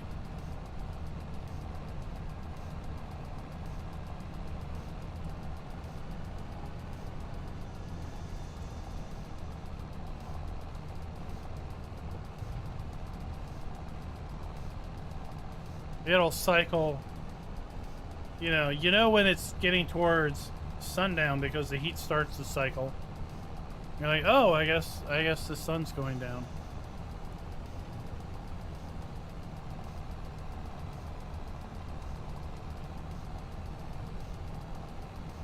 But we have natural gas furnace. And my gas bill is typically like 60 to 80 bucks a month during the winter. On a really bad month, it might be 100 or so. During the summer, it's like 35 with our hot water heater and our stove.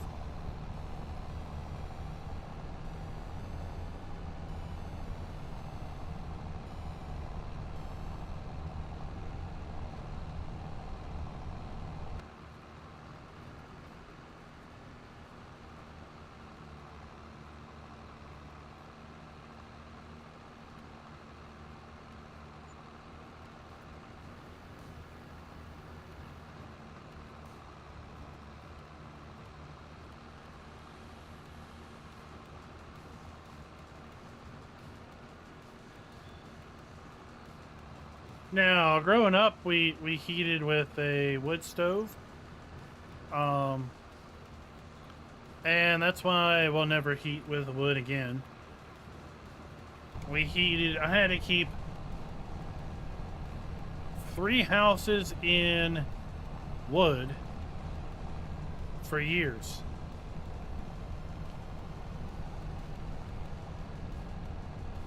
And then we would chop wood to sell. Because, you know, it wasn't enough just to keep 3 houses full of stocked with wood. And of those 3 houses, there were 3 wood stoves. 3 houses, 4 wood stoves.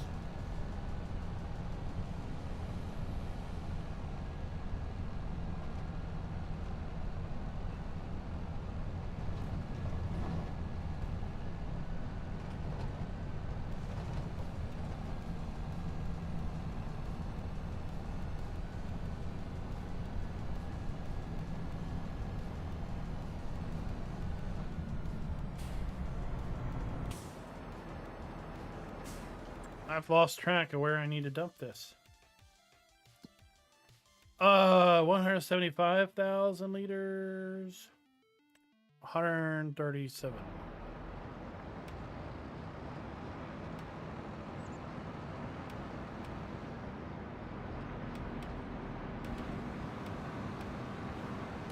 I mean, wood's great, yeah. Until it's not cold out. Like, if it's super cold out, it's great. Because wood stove, it's either hot or it's hot. But growing up in Maryland, you know, there would be days where it was like maybe 50 outside. But you don't want to let the stove, you don't want to let the fire burn out, right? So you're still trying to nurse the stupid stove, and it's baking the house because, well, you know, you don't turn the thermostat down on the stove. I mean, you kind of can, but you can't.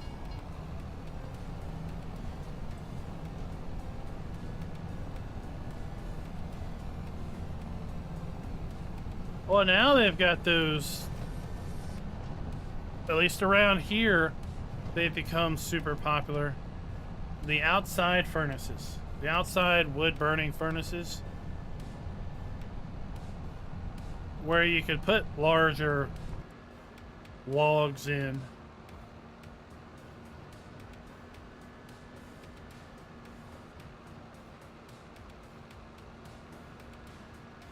And I don't know, I guess they, I really don't know how they work. Oh, let's go down here.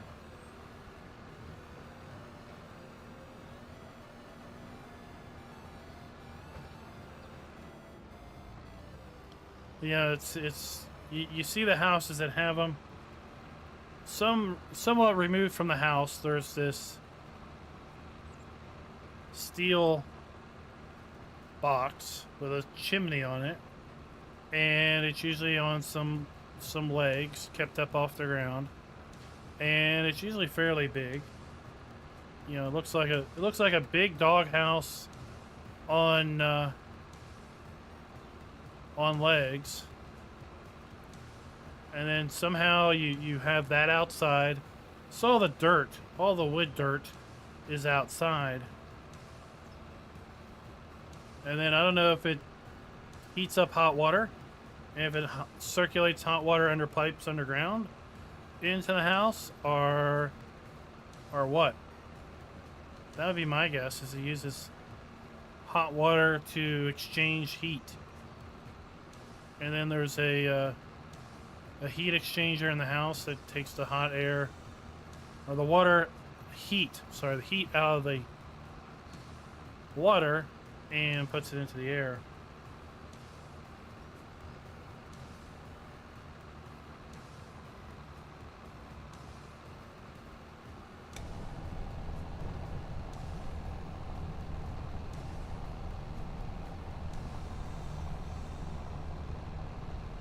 So on those, like, you could just, you know, load that puppy up.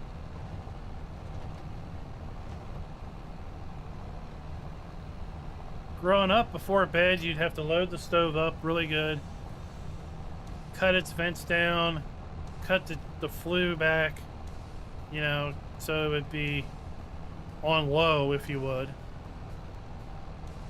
And then the first thing you did when you got up in the morning was go down there and poke the coals and try to get it back going. Load it up again right before you left for school.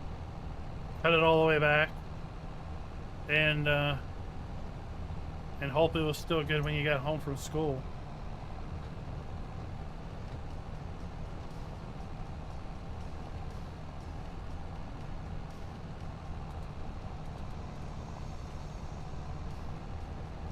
Well, I mean, once it's a heat exchanger, then you can just stop blowing air through the radiator. So if you're not blowing air through the radiator, then it's circulating hot water, and it's only radiating heat into the blower, right, into your air handler, and it's not necessarily pushing that hot air through the whole house like a regular stove inside would convex and just radiate that heat out from all different directions.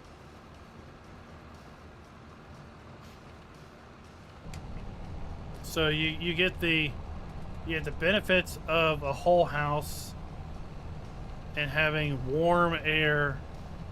You get all the dirt is outside, but you also have to trudge outside to load the thing up. So there's trade-offs.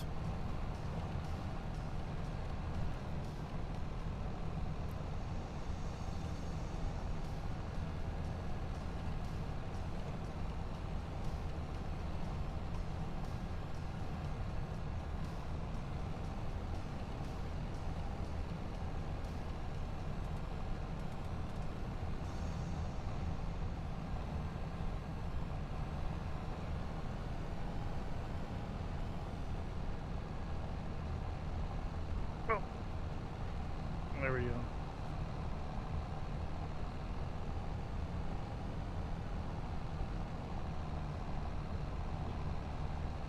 I could see where you would only have to do that once a day, given how big they are.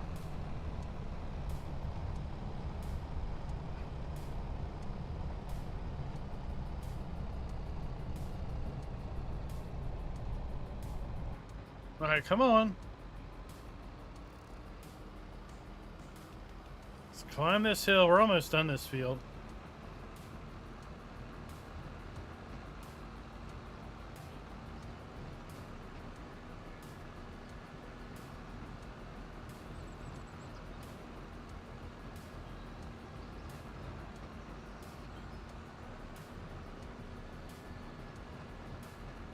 Yeah, we used to have to split wood with a splitting maul.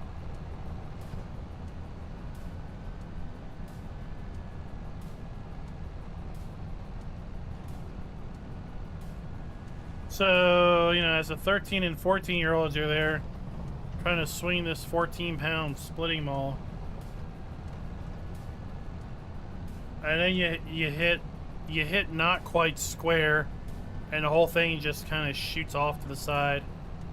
Yeah, that was fun times.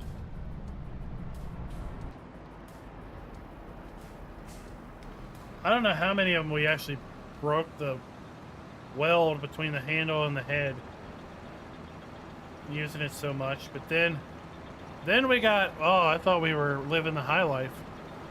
We got an actual pneumatic splitter.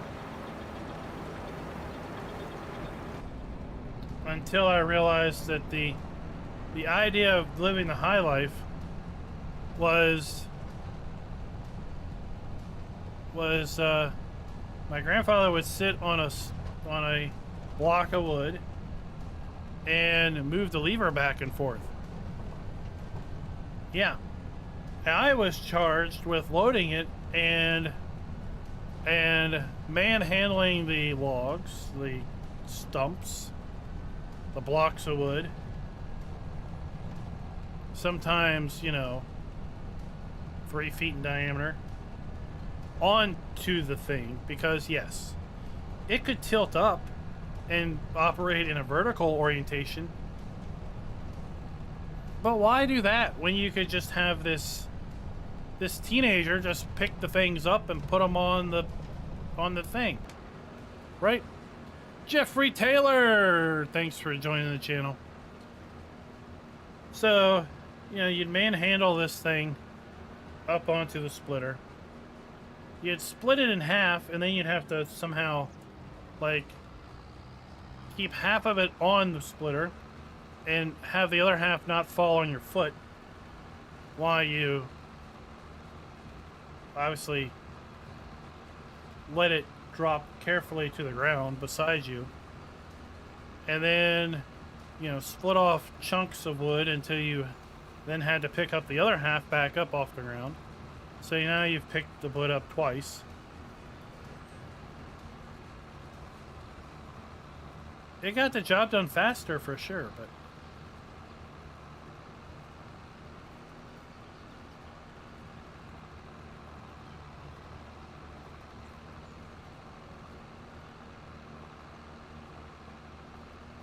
thank you for becoming a farmhand, Jeffrey. Speaking of that, I have been totally distracted this whole time and didn't do this. This video is brought to you by Mighty Mouse 05 and Andre Yokma. Thank you for being farm barons. I gotta apologize for that. That's a late one.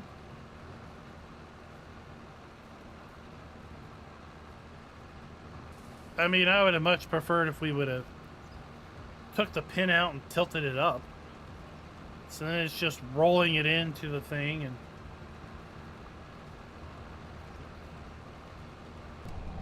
I've seen the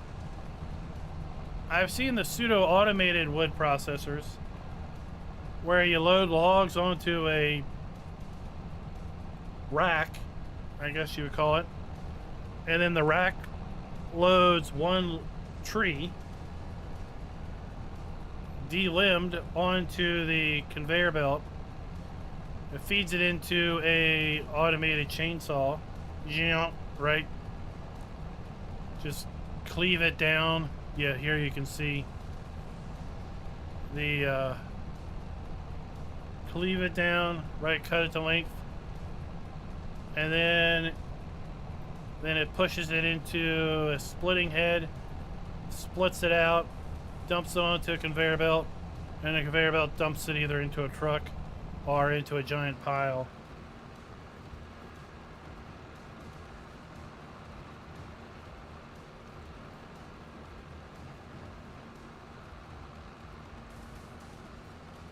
Like, if you were set up to be able to move logs, like true 30-foot logs,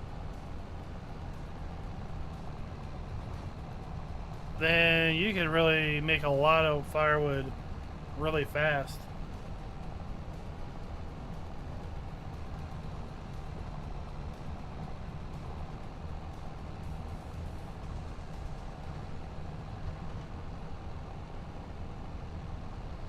Farmer G with the 5 gifted memberships. Thank you, Farmer G. Big Papa Sims. Mowat. Sleepy Miller, wake up. You've now become a member. Star8 Truckin', thank you for becoming a member. And Hound Dog 420. You are now a member. We're going to be inundated with a siren here in a moment. There it is. There it is. 5 times joy. Thank you, Farmer G, for being so generous with your membership donation.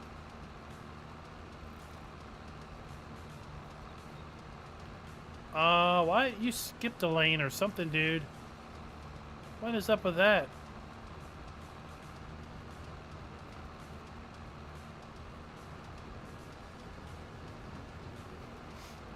I thought I waited long enough, but Right, he doesn't have to go unload and come back. He's catching up to us. Farming constituency, welcome to the channel. Welcome to the stream.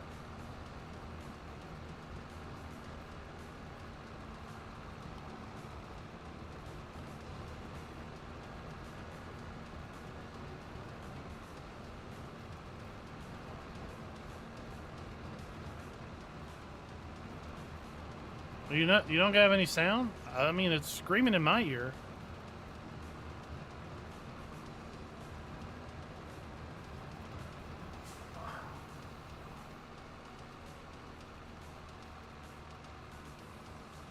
All right. Oh my gosh.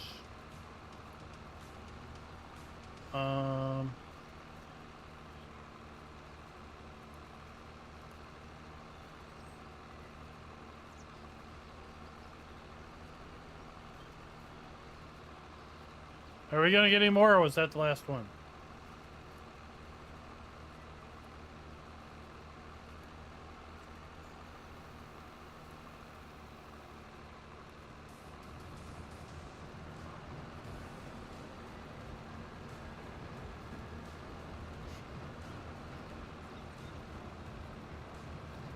All right, well, I think I fixed it. Don't be spending money just to see if it comes up. We'll figure it out next time it comes up. Growing pains of changing over to a different PC after, like, I don't know how many years.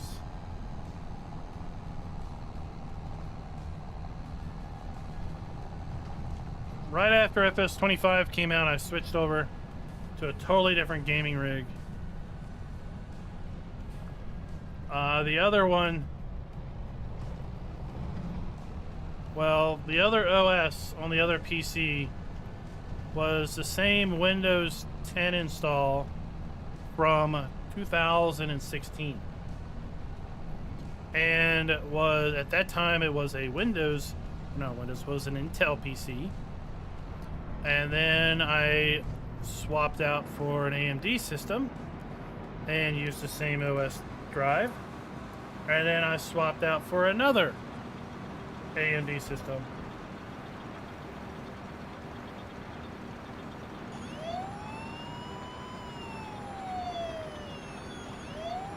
Right, that should be sounding in your ear.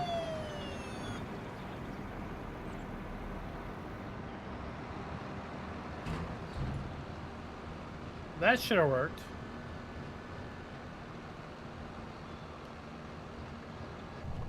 Did it not?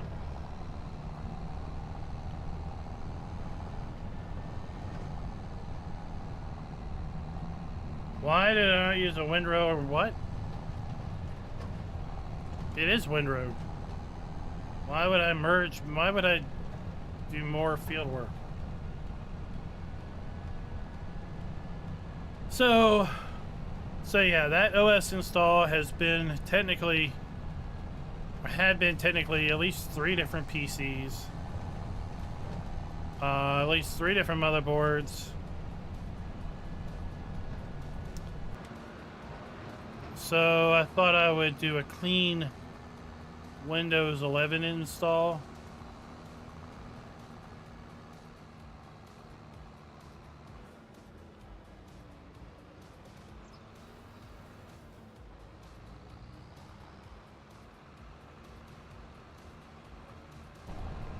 So, as such, I still run into things that aren't quite set up right. Like telling the proper OBS alert to go through the proper sound input on my software mixer. So now that's working. We don't have to worry about that anymore. I mean, you could do grass work 10,000 different ways.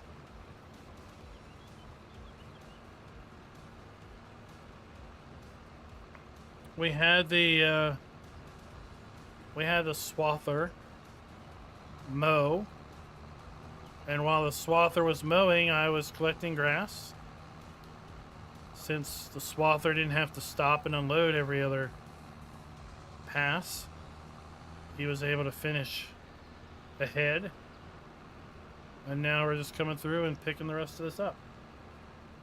So it would have taken even more time if I would have come through and windrowed multiple swaths together. And then came through and picked it up.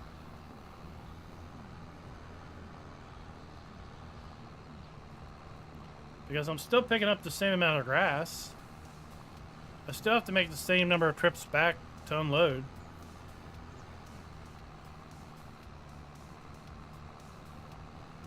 It's 6.85 hectares of grass.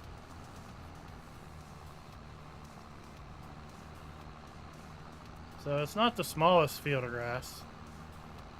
That's for sure.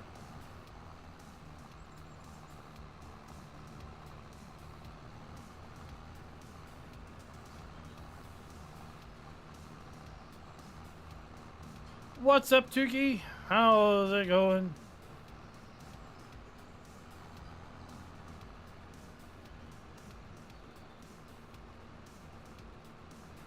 Hey, on the Dark Urge thing, when does that guy show up?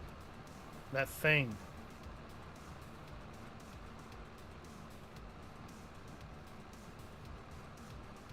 I had the Bard incident happen.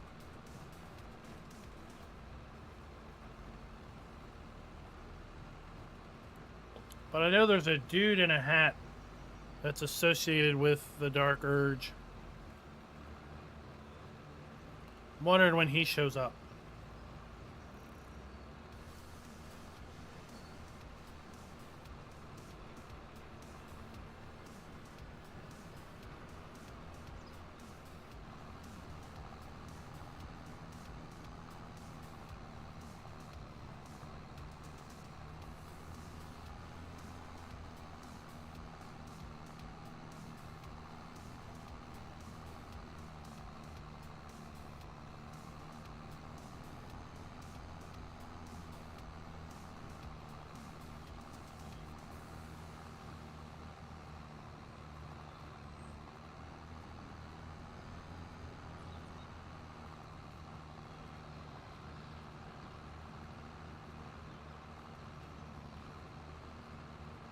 I didn't have to work today, so I got some hours in.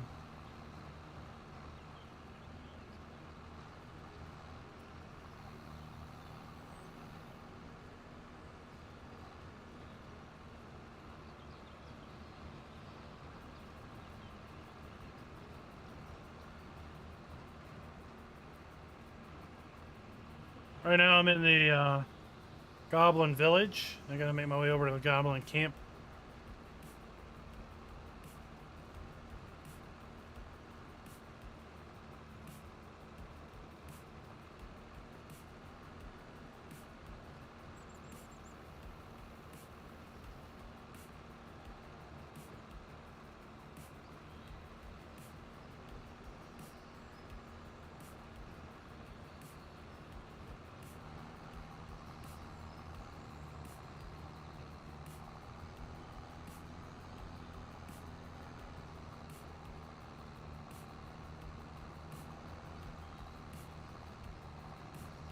Alright, maybe one more load.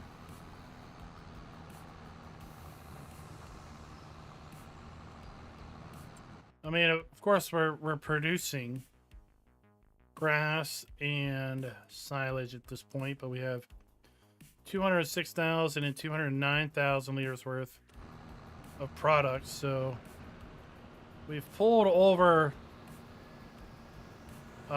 450,000 liters worth of grass off that field.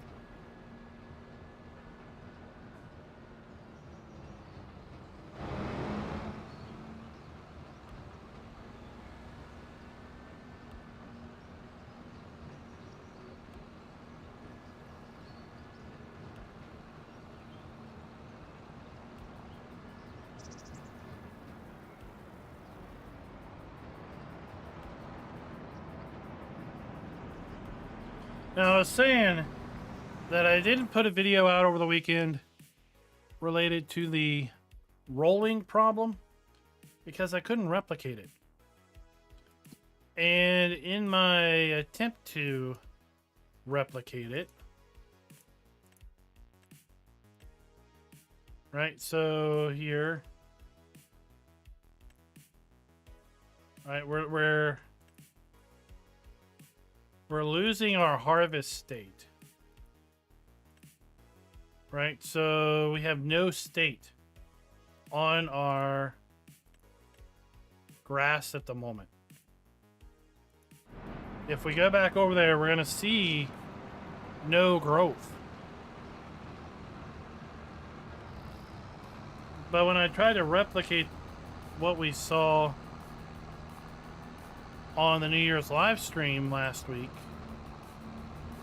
when I advanced into the next month, it was growing again.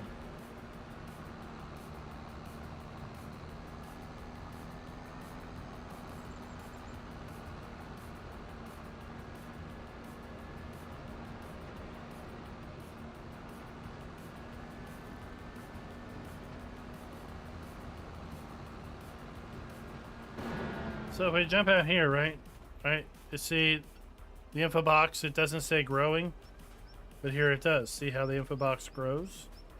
Well, that's because we get a line here that says growth harvested, and down here there is no growth line at all. But again, when I try to replicate what we saw on the New Year's live stream, I couldn't. Next month it had growth again.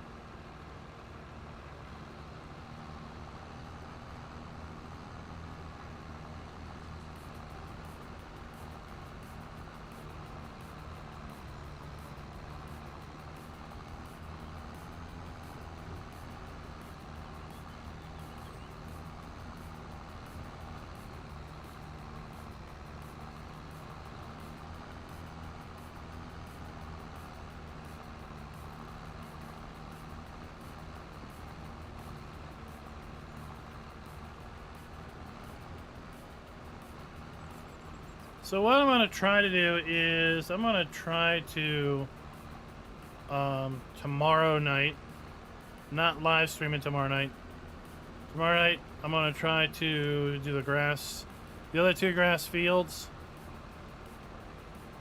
so that when we come back on Wednesday, this grass work is done, and maybe we can move into July and harvest our wheat. No. Harvest our oat. When's our wheat come due? Our wheat comes due in July. Our oats also comes due in July. So we'll have hopefully 2 fields of wheat and oat to harvest. Then we'll be able to obviously make our silage. So if we come back here to our production, and we want to take this hay, and I want to now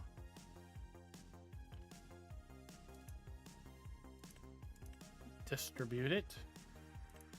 I want to take my silage and distribute it.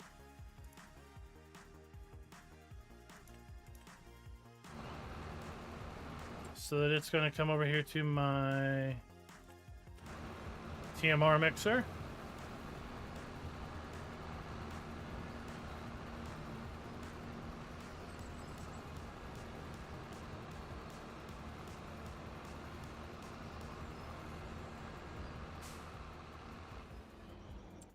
So then our hay will show up over here, our silage will show up over here. We need to dump straw in here and start mixing up emulsions.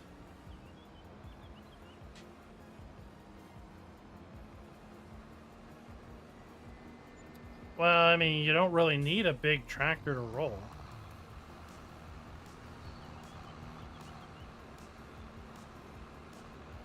The roller doesn't take all that much gusto.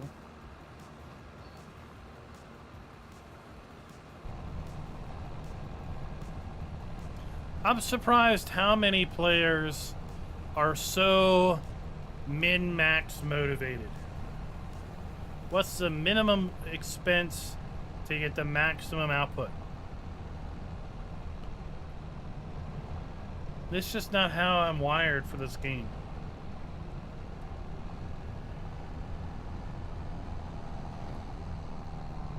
I'm wired more for, I just do it the way you want. And it's easy enough to make money.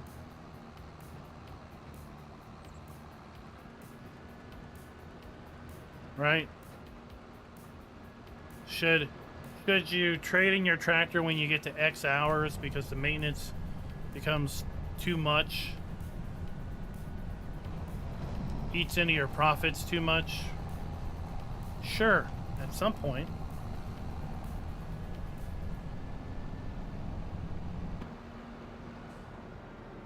I don't know. I've never gone in debt.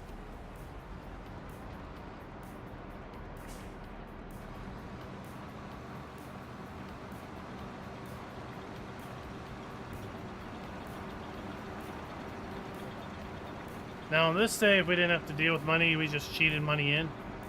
But we've done plenty of saves in the past where we've... Oh, I know what that's doing. It's doing that when I pass over an input. There's been plenty of saves where I've done what I call economy playthroughs, where I care about the money.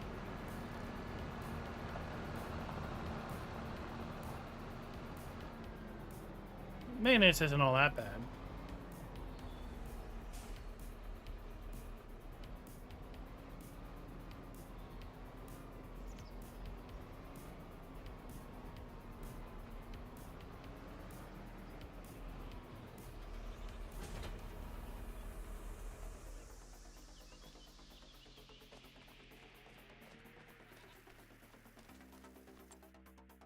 Let me check our animals here. Plenty of food there. Plenty of food there. Plenty of food. Plenty of food. Hopefully Giants will fix the bug where we don't see meadow grass regrow. Right, we should see meadow grass at this point.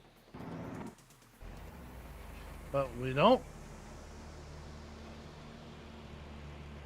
I'm going to go ahead and sign out for the night. I want to thank you all for coming out, watching, hanging out with me.